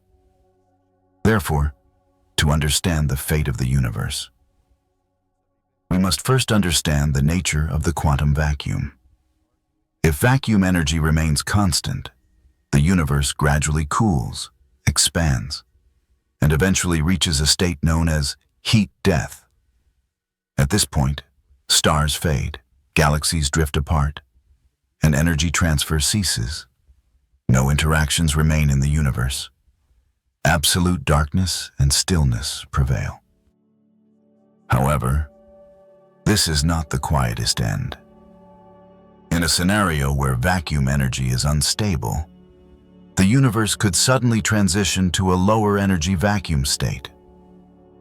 In this case, the laws of physics would change, and all existence would cease. This vacuum transition is akin to an erasure of existence. Furthermore, it is possible that vacuum energy could increase over time. In this scenario, everything in the universe rapidly moves apart, with galaxies, stars, planets, and even subatomic particles disintegrating. This scenario is known as the Big Rip and predicts that everything will inevitably come to an end. Thus, whether static or dynamic, the void is one of the greatest forces shaping the future. Invisible, silent, but absolutely effective. Therefore, looking at the quantum vacuum is not only looking at the past, but also at the future. It is the invisible chain that connects the two ends of time. The concepts of the quantum vacuum and dark energy are related but distinct concepts in modern cosmology. While the quantum vacuum refers to energy fluctuations in the fundamental structure of space, dark energy is a mysterious type of energy proposed to explain the accelerating expansion of the universe. Scientists believe that dark energy may actually be a type of energy originating from the quantum vacuum. This is because the energy in the quantum vacuum could potentially create a repulsive force that spreads throughout every point in space and accelerates the expansion of the universe. However, there is a problem here. Theoretical calculations estimate the energy density of the quantum vacuum to be incredibly large when compared to observations. In other words, the theoretical vacuum energy is approximately 10 to the power of 120 times greater than the energy required to explain the accelerating expansion of the universe. This enormous discrepancy is one of the greatest paradoxes that modern physics must resolve. This is called the vacuum energy problem and represents a discrepancy between quantum mechanics and general relativity that has yet to be fully resolved. Despite this paradox, the fact that energy fluctuations in the quantum vacuum determine the dynamic structure of the universe is one of the main focuses of research for scientists trying to understand the nature of dark energy. Dark energy, which affects the future fate of the universe and the speed of its expansion, may be a complex reflection of these invisible quantum fields. Therefore, the quantum vacuum continues to play a key role in solving one of the most fundamental mysteries of the universe. Although the quantum vacuum is perceived as an invisible, matterless field, it actually reveals itself through its effects. One of the most concrete examples of these effects is the Casimir effect. The Casimir effect is a force that arises between two metal plates placed very close to each other and is caused by a pressure difference created by virtual particles in the vacuum. In other words, these quantum fluctuations, which we cannot see, have a physical effect on matter, and this effect can be measured experimentally. In addition, small shifts in the energy levels of atoms, such as the Lamb shift, can also be used to detect the existence and nature of the quantum vacuum. The energy levels of electrons around the atomic nucleus change slightly due to the influence of the vacuum. This is an important fact that quantum electrodynamics has successfully explained and confirmed through experiments. Thus, it is shown that there is actually a continuous energy and particle fluctuation in space. Furthermore, virtual particle effects observed in particle accelerator experiments also reveal the dynamic structure of the quantum vacuum. In very high-energy collisions, energy fluctuations can transform into real particles, allowing the energy oscillations within the quantum vacuum to be indirectly observed. All these findings prove that what we call nothingness is actually a physical reality and the building block of the universe. In short, although the quantum vacuum cannot be seen, its existence is clearly revealed by its effects on matter. The quantum vacuum is an invisible energy field that forms the fundamental fabric of the universe. Unlike the classical physics concept of empty space, the quantum vacuum consists of continuous energy fluctuations. These fluctuations occur at the smallest scales of the universe and are considered the building blocks of space. The quantum vacuum plays a central role in the emergence of the fundamental forces and particles of the universe. This energy field influences the expansion of the universe and the distribution of matter and energy, creating significant effects on a cosmic scale. For example, the expansion rate of the universe can vary due to vacuum energy, and the fate of the universe may even depend on the magnitude of this energy. Thus, the quantum vacuum plays a key role not only in the microscopic, but also in the macroscopic shaping of the universe. The structure of the quantum vacuum is explained by quantum field theory, an important part of modern physics. According to this theory, all particles are excitations of quantum fields, and these fields constantly vibrate in what we call empty space. These vibrations provide the basis for the formation and annihilation of particles. Therefore, beneath the visible surface of the universe, the quantum vacuum is in constant motion, and this motion supports the existence of the universe. Finally, The quantum vacuum holds the key to unlocking the mysteries of the universe. Its relationship with concepts such as dark matter and dark energy, which are not yet fully understood, continues to push the boundaries of science. The quantum vacuum is a critical concept for understanding both physical reality and the dynamic structure of the universe. Virtual particles are short-lived particles that constantly appear and disappear in the dynamic structure of the quantum vacuum. Unlike real particles, they cannot be directly observed. But their existence is supported by quantum field theory and experimental observations. The continuous production and annihilation of virtual particles demonstrate that the vacuum is actually an energy-filled structure. These particles influence the total energy balance of the universe. Energy conservation can be temporarily violated at the quantum level due to uncertainties, and the emergence of virtual particles is an example of this. Thus, vacuum energy is not a static value, but a dynamic and variable energy source. This energy could be the source of the forces driving the expansion of the universe. The effects of virtual particles cause the energy in the quantum vacuum to manifest in various physical phenomena. For example, observations such as the Casimir effect and the Lamb shift demonstrate the indirect effects of virtual particles on matter. This indicates that virtual particles are an integral part of the fundamental energy structure of the universe. Black holes are known as the most dense concentrations of energy and mass in the universe. The quantum vacuum, on the other hand, is an energy field that exists everywhere and at all times. The quantum vacuum around black holes has much more complex interactions than previously thought. Stephen Hawking's theory revealed that black holes can evaporate due to the influence of the quantum vacuum.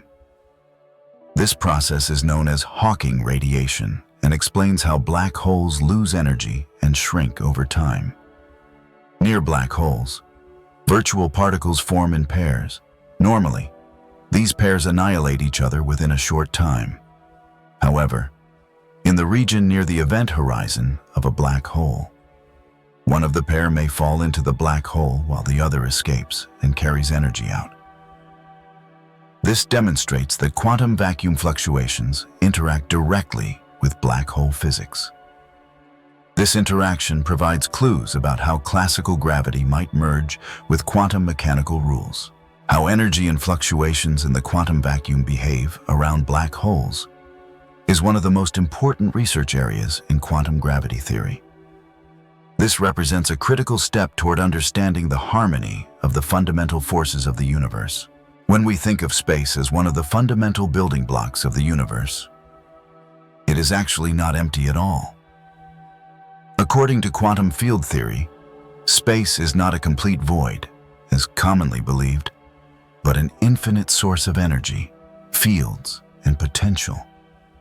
All the matter and energy we observe in the universe originate from space, and the potentials hidden within it act as raw material in the formation and evolution of the universe. The quantum fields within space constantly vibrate, and these vibrations enable particles to emerge. Thus, the building blocks of the universe are nourished, grow, and exist within this empty environment. In short, the question of whether space is the invisible but most real raw material of the universe is one of the deepest and most exciting questions in modern physics. Space is completely different from matter. The concept of raw material here is different from the classical understanding because there are no physical particles in space. But there are potential and energy fluctuations. These energy fluctuations enable the continuous birth of virtual particles, which temporarily appear and disappear. In this sense, space is an infinite energy reservoir necessary for creating the building blocks of the universe.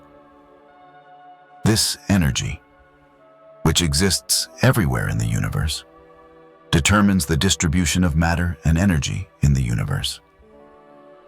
In other words, Space is the fundamental raw material that makes the shaping and vitality of the universe possible. Understanding this situation opens new doors to the origin and evolution of the universe. If space is the raw material of the universe, then the expansion of the universe and mysterious phenomena, such as dark energy, are also related to the energy structure of space.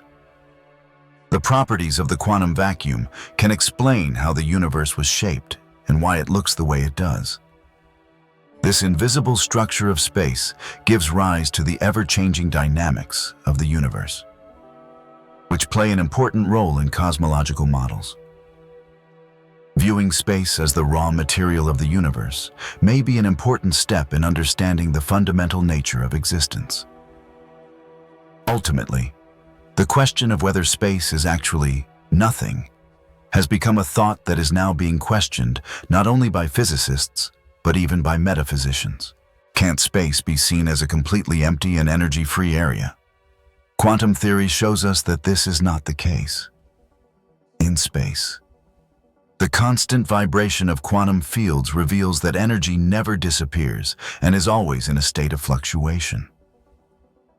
These vibrations enable the accumulation of potential energy in space. This potential energy is one of the fundamental forces that shape the structure of the universe. Though it is invisible to the naked eye, space is not an energyless trap, but an invisible sea filled with energy. Therefore, the existence of potential energy in space is one of the most fundamental results of quantum physics and plays a critical role in the energy balance of the universe. To understand how potential energy is created in space, we need to look at the concept of the quantum vacuum. The quantum vacuum is a state in which the fundamental fields are at their lowest energy level, but not zero. Therefore, space is not the absence of energy, but a state close to zero, but still energetic. Quantum fluctuations cause this energy to fluctuate, thereby ensuring the accumulation of energy even in space. This energy plays a role in the expansion of the universe and the formation of matter. Potential energy in space is considered an infinite and dynamic source. The potential energy in space determines the fundamental dynamics of the universe. This energy may also be the source of dark energy, which accelerates the expansion of the universe. The relationship between consciousness and space is a complex topic that has been debated for years in both the physical and philosophical worlds. Some contemporary theories suggest that consciousness is not merely a product of brain activity, but that a universal field of consciousness may exist. This field is thought to be connected to the quantum vacuum, or space. Could emptiness, as a field capable of carrying energy and information, form the foundation of consciousness? This question creates both a challenging and fascinating area of research for scientists seeking to understand the nature of consciousness. If consciousness is connected to the quantum vacuum, this could redefine humanity's place in the universe and the meaning of existence. Quantum physicists explore the role of the vacuum while developing theories about how consciousness operates at the quantum level. The quantum vacuum is known as a field where energy and information-carrying fluctuations are constantly present. According to some interpretations, these fluctuations may influence the quantum-level processes in our brains, thereby linking the formation of consciousness to the vacuum. This assumption suggests that consciousness interacts not only with biological systems, but also with quantum fields. This approach strengthens the possibility that consciousness is a universal phenomenon and expands the boundaries of human consciousness. Studies that further deepen this relationship continue in the fields of quantum information theory and neuroscience. Theories that the quantum vacuum increases the information storage and processing capacity of consciousness also make possible forms of consciousness that transcend the limits of the human brain. If consciousness is connected to the void, it may not be just an individual experience, but part of a universal field of consciousness. This implies that there may be an energy and consciousness network at the foundation of existence. Ultimately, the possible connection between consciousness and space is a subject that challenges both scientific and philosophical boundaries. Confirming this connection could revolutionize our understanding of the universal nature of human consciousness and its integration with the universe. The large-scale structure of the universe, including the distribution of galaxies and dark matter, has been mapped through observations. However, these maps cannot fully reveal the invisible, fundamental structure of the universe.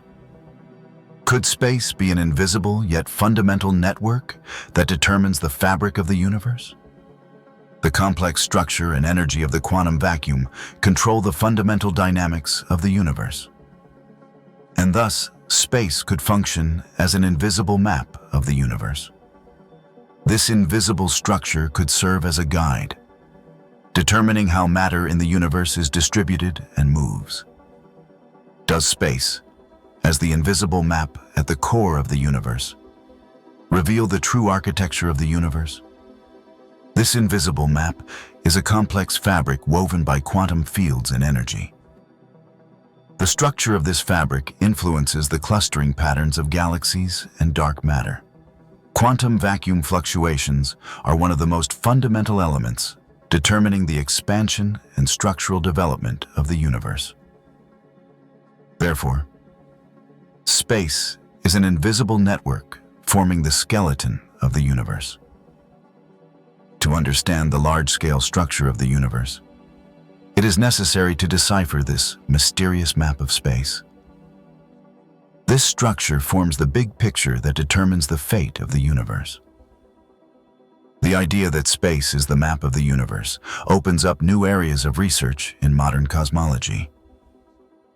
Studies on the quantum vacuum and the energy of space are increasing in order to understand the invisible structure of the universe. Space is not just emptiness, but a fundamental guide that secretly shapes the behavior and dynamics of the universe. In conclusion, the question of whether space could be the invisible map of the universe is a critical point in understanding the fundamental nature of the universe. Beyond the superficial appearance of the universe, space forms its true architecture, and deciphering this architecture is a major step forward for cosmology and fundamental physics. As the invisible map of the universe, space can reveal the deepest secrets and structure of the universe. Therefore, the mystery of space is a key element in solving the secrets of the universe. Quantum mechanics and field theory tell us that space is not actually completely empty. In classical physics, space is thought of as a place where there is no matter, energy, light, or particles.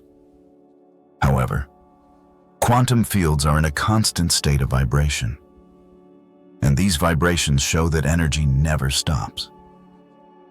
Therefore, what we call vacuum is actually filled with invisible but moving energies. These energies manifest themselves as virtual particles that exist temporarily due to Heisenberg's uncertainty principle. Although these particles cannot be physically observed, their existence has been proven by experiments. Therefore, the quantum vacuum is not a void in the classical sense, but a dynamic field filled with energy. Energy fluctuations and virtual particles constantly appear and disappear within this field. This energy, which has existed since the early stages of the universe, plays a vital role in the expansion of the universe, dark energy, and the formation of matter. Thus, the quantum vacuum is considered the fundamental building block of the universe. This energy-filled quantum vacuum influences the macro-scale dynamics of the universe. The expansion of the universe, the movements of galaxies, and cosmic structures are shaped by this energy. In short, one of the forces behind the visible universe is the energy of the quantum vacuum. This shows us that we need to rethink the concept of space. In quantum field theory, Each type of particle is represented by a field, and these fields constantly vibrate in space. These vibrations cause energy fluctuations, which, according to Heisenberg's uncertainty principle, manifest as temporary energy debts. These energy debts enable virtual particles to form instantaneously. Virtual particles are not permanent like real particles. They are very short-lived, unobservable, and constantly forming and disappearing energy packets. These particles exist thanks to the uncertainty between energy and time. In other words, the universe does not conserve energy. It temporarily borrows energy and uses it to create virtual particles. These particles have a lifespan of just a billionth of a second. But their interactions can influence physical events. For example, the Casimir effect is explained by the pressure of virtual particles formed in the space between two metal plates. The existence of virtual particles demonstrates the dynamic and complex structure of the quantum vacuum. Emptiness is not merely an invisible and intangible void, but also a reservoir of energy and information at the foundation of physical reality. The effects of these particles play a crucial role in the interactions of the fundamental forces of the universe and form the basis of cosmic developments. Ultimately, virtual particles are the key component in understanding the reality behind the void. Without them, the energy balance of the universe, the formation of matter, and quantum processes cannot be explained. Dark energy is a mysterious form of energy proposed to explain the accelerating expansion of the universe. Quantum vacuum energy is thought to be related to this dark energy. Energy fluctuations in the quantum vacuum show that space itself possesses energy. This energy acts as a propulsive force that accelerates the expansion of the universe and shapes its destiny. However, the amount of vacuum energy predicted by quantum field theories is incredibly large when compared to observations. This discrepancy is known as the cosmological constant problem. This situation indicates that the true nature of dark energy is still not fully understood. Nevertheless, most scientists point to the quantum vacuum as the source of dark energy. While dark energy accelerates the expansion of the universe, the quantum vacuum, as the fundamental energy field of the universe, fuels this process.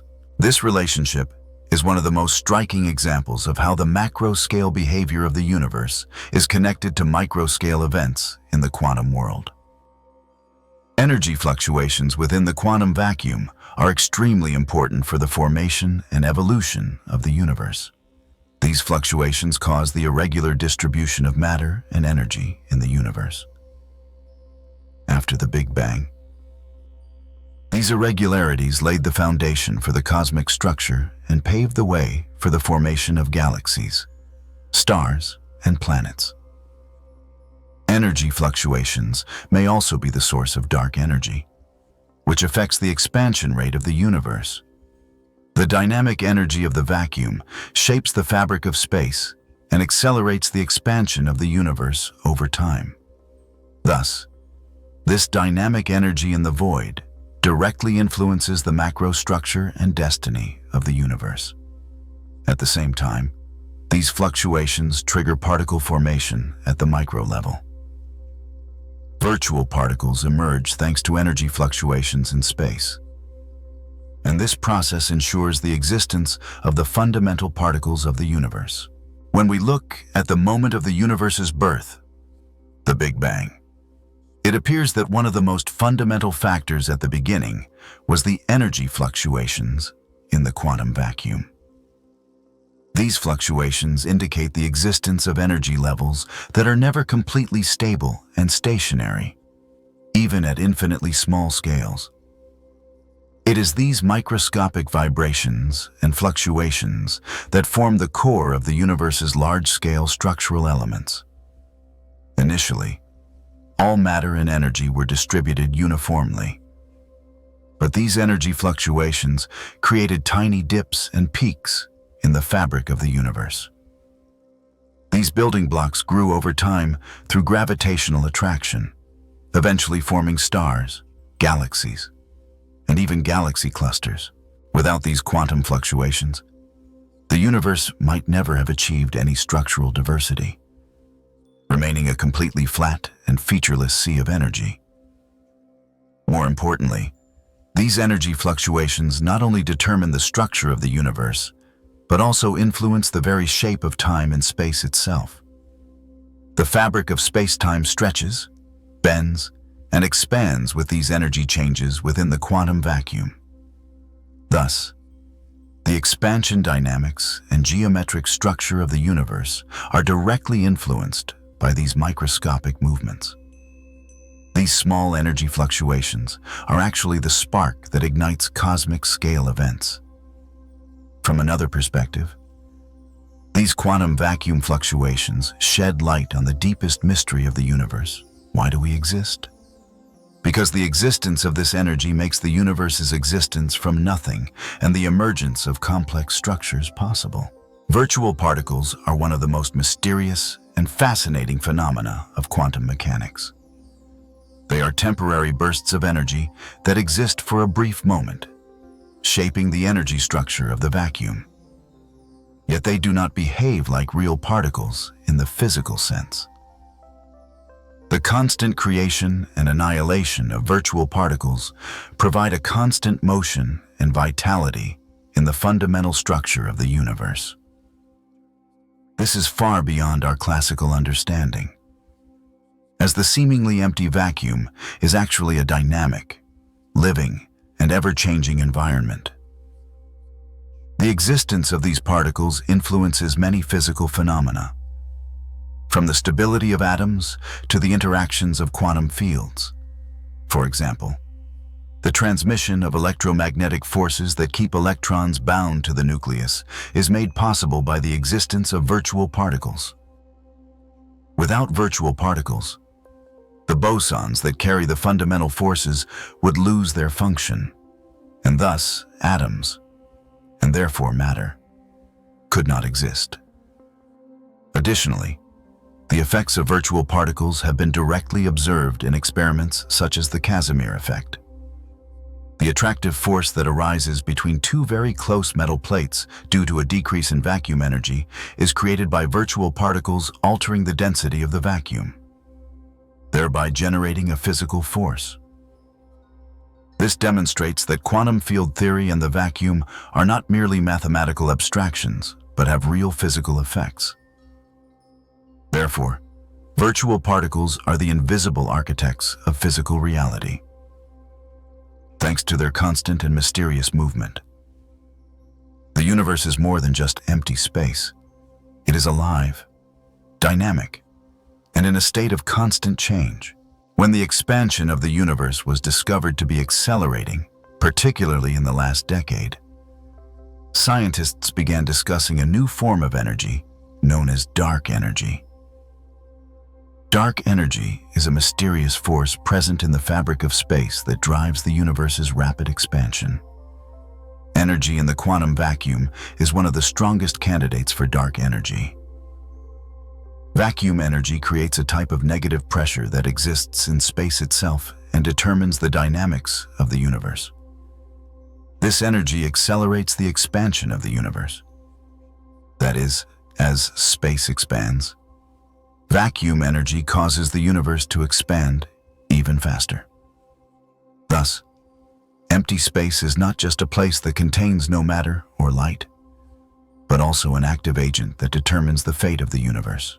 The energy of the quantum vacuum plays a fundamental role in explaining the unknowns in the history of the universe's expansion. However, an important paradox arises here. When quantum field theories calculate the theoretical value of vacuum energy, the result is approximately 10 to the 120th power times larger than the value obtained from astronomical observations. This discrepancy is one of the greatest mysteries and research topics in modern physics. This means that the exact role of quantum vacuum energy in the expansion of the universe is still not fully understood. In conclusion, The energy in the quantum vacuum plays a critical role in the expansion of the universe. This energy is a mysterious force that determines the speed of the universe and shapes our cosmic destiny. The quantum vacuum, defined in classical physics as space where nothing exists, has taken on a completely different meaning in modern quantum mechanics. Quantum field theory reveals that this emptiness is actually a field where an infinite number of virtual particles are constantly being created and destroyed. And energy is constantly emerging. The amount of energy here is theoretically immeasurable, even approaching infinity. So why and how can such an energy source exist? This is directly related to the uncertainty principle of quantum mechanics. The uncertainty between energy and time suggests that energy values can fluctuate greatly in short intervals. Thus, the vacuum is theoretically like an infinite well that continuously emits energy. However, this concept of infinite energy is in stark contrast to the laws of classical thermodynamics.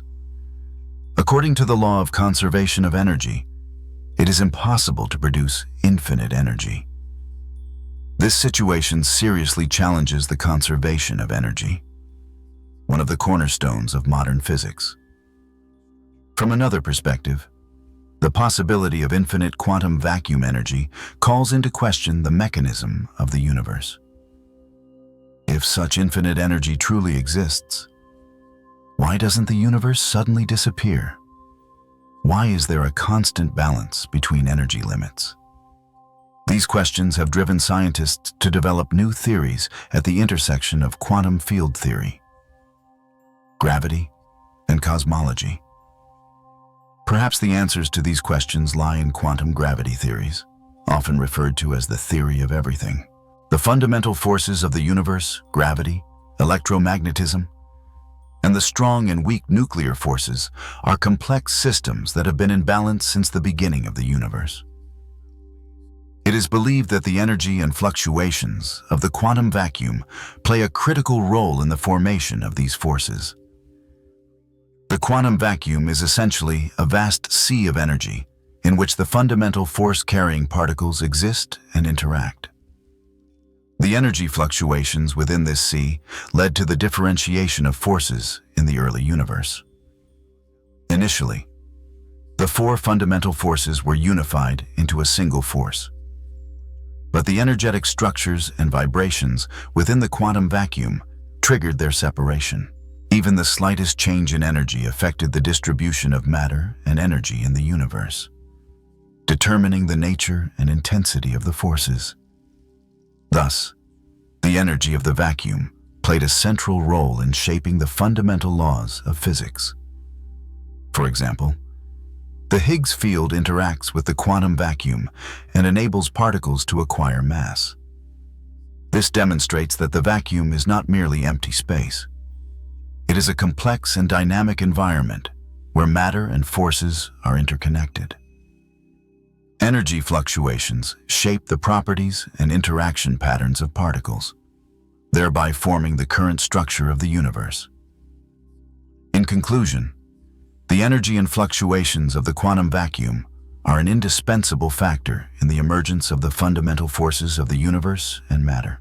Black holes are the most dense, mysterious, and extreme objects in the universe.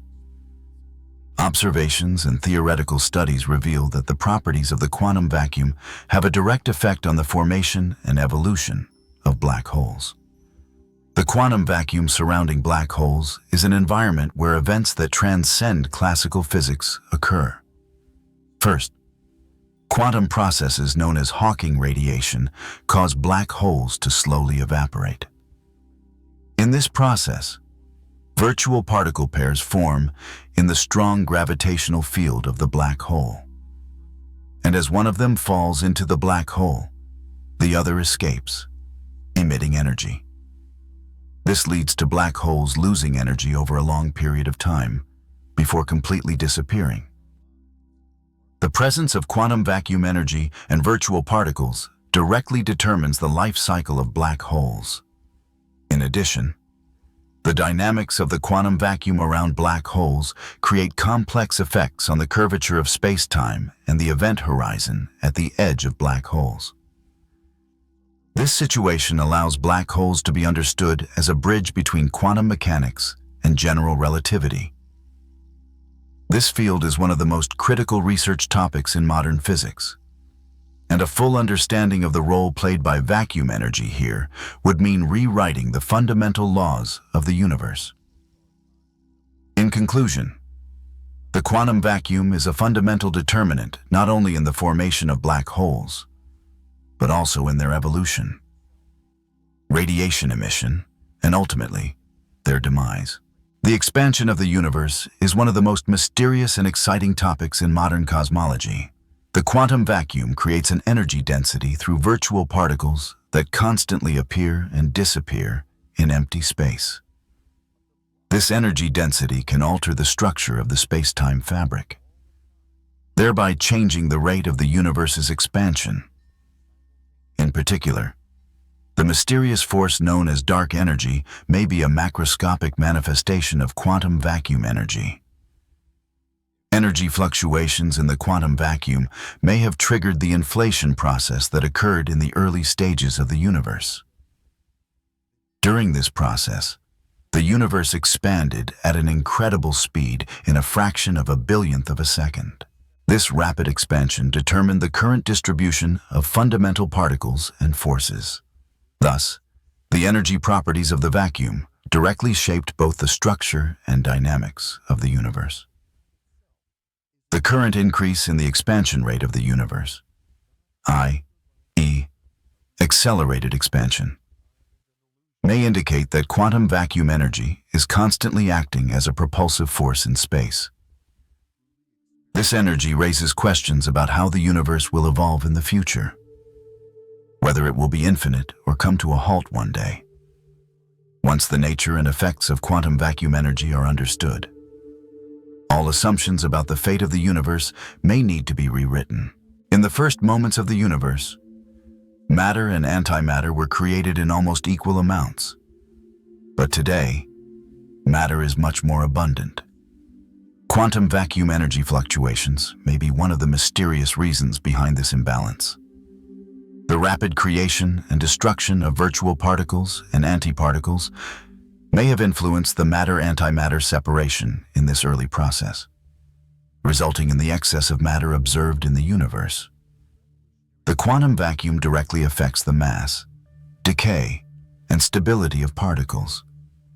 Energy fluctuations in the vacuum alter the behavior of particles, leading to different ratios of matter and antimatter. This process is critical to our understanding of the universe's current structure, because if the universe were filled with antimatter, our existence would not be possible. Furthermore, vacuum energy and fluctuations can break the symmetry laws of the universe.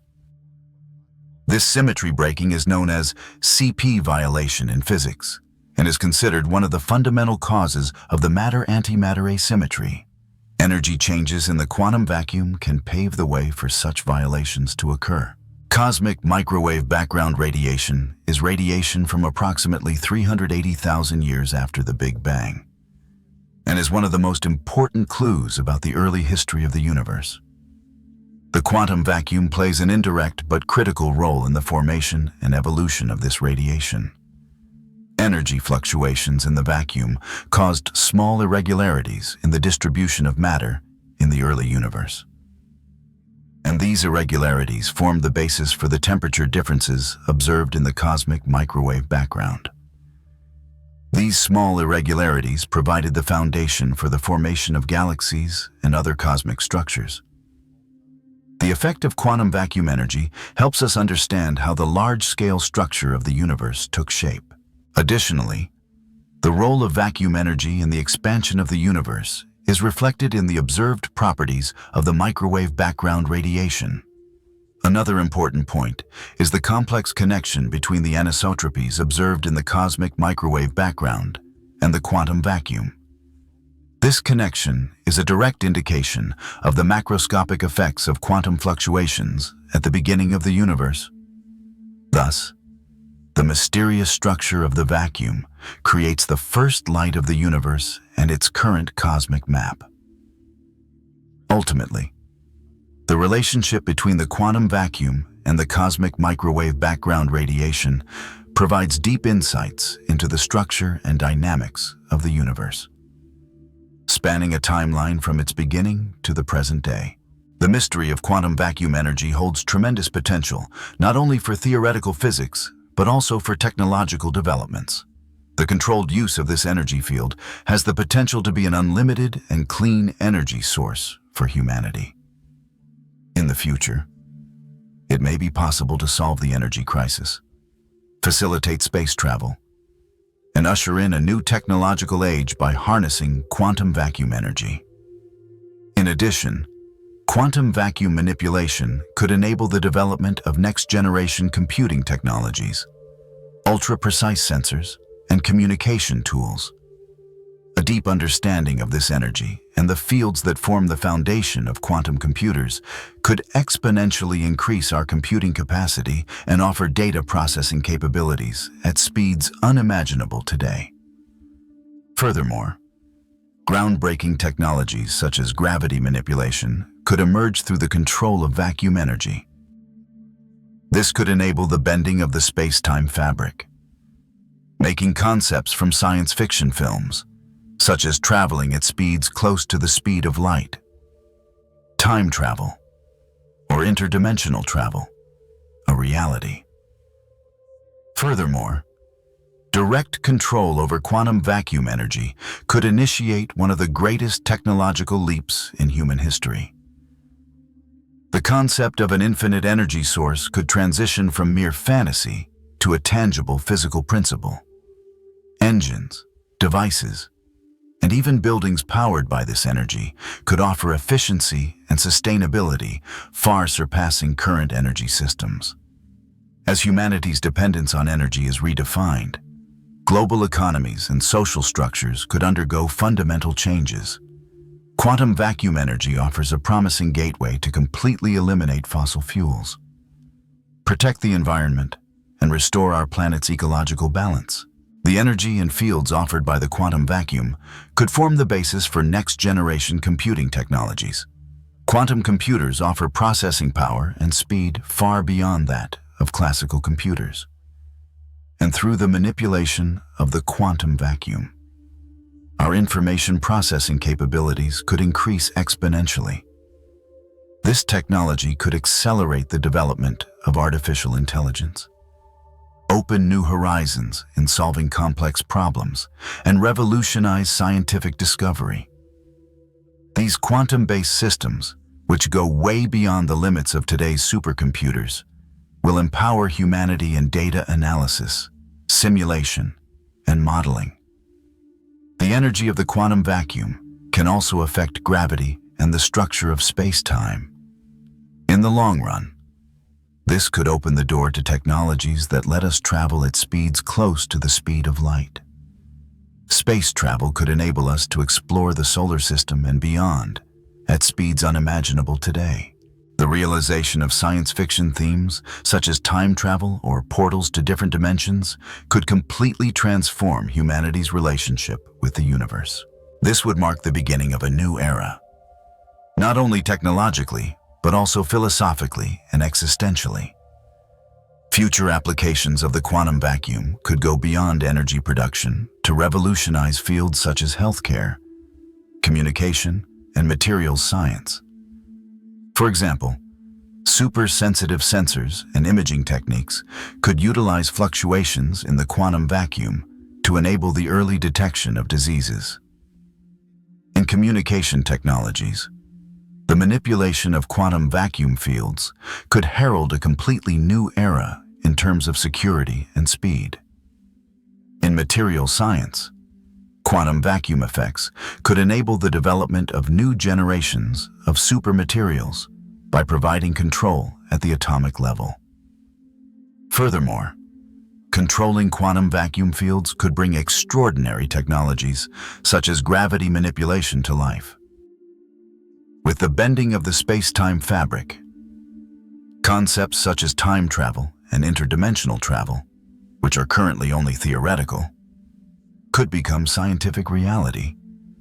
Such revolutionary developments could rewrite humanity's place in the universe and the limits of existence. The impact of quantum vacuum technologies could change not only the scientific world, but also the entire human perspective, from culture to philosophy, beyond energy, communication, and transportation.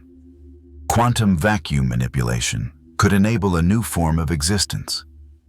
The interaction between the human body and energy fields could lead to the development of new health paradigms. Perhaps it will be possible to achieve seemingly impossible goals, such as increasing mental capacity, accelerating learning processes, or delaying aging by using the quantum vacuum. As the boundaries between humans and technology become increasingly blurred, the quantum vacuum will be at the heart of this transformation. The controlled use of quantum vacuum energy can also fundamentally change sustainability and environmental balance by providing a clean and inexhaustible energy source to prevent the climate crisis caused by fossil fuels. This technology can enable ecosystems to revive, along with a revolution in energy production. Science-based solutions can be offered to protect our planet and leave a livable world for future generations. This will be one of the greatest steps taken in human history with ecological awareness. Understanding and manipulating quantum vacuum fields can reveal new forms of communication for humanity.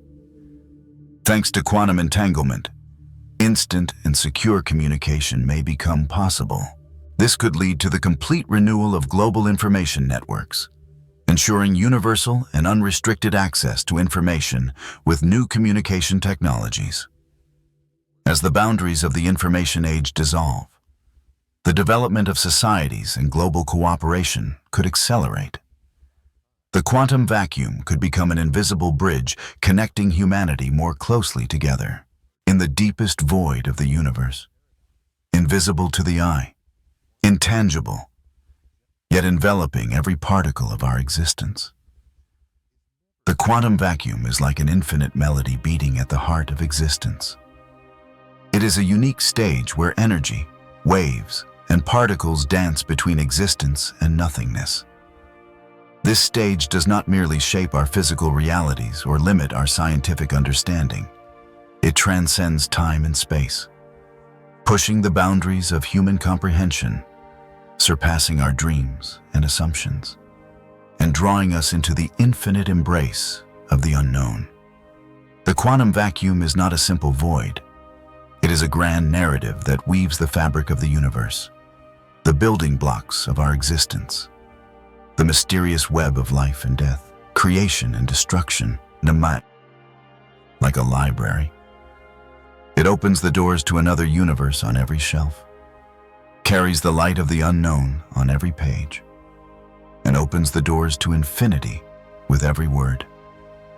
And we are but small travelers within this narrative.